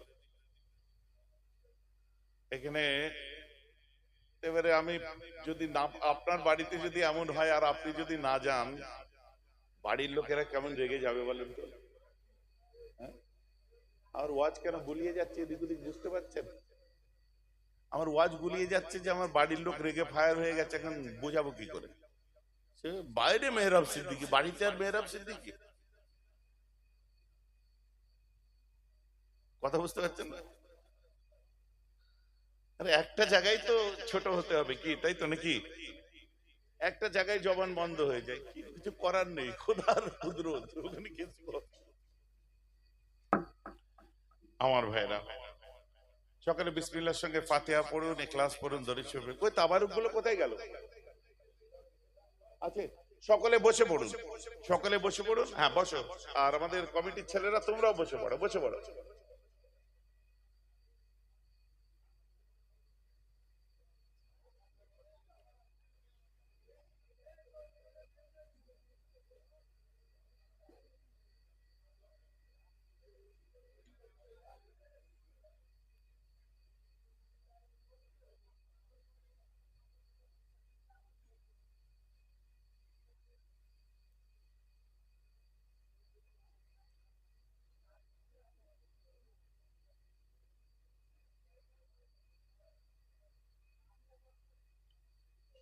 প্রথম তাবারুকটা নিজে রাখবেন, আর পরের তাবারুকটা পাশের মানুষকে বাড়িয়ে দেবেন। আর সমস্ত ভাইদের বলছি আপনারা বসে পড়ুন। দাঁড়ানো মানুষদের তাবারক দিতে গেলে একটা অন্যরকম বিচ্ছিরি ব্যাপার হয়, তাই আপনাদের কাছে অনুরোধ করব, ভিতরে জায়গা আছে হয় ঢুকে বসুন, নাহলে গেটের কাছে যারা আছেন ওখানেই বসে পড়ুন। সকলে বসে রসুলের মিলাদের তাবারক ভিখারির মতো ভিক্ষা করে নিন। আপনারা অনেক দামি দামি হোটেলের বিরিয়ানি সবাইকে খাওয়াতে পারবেন জানি, কিন্তু এটা হচ্ছে তাবারুক, বুঝতে পেরেছেন?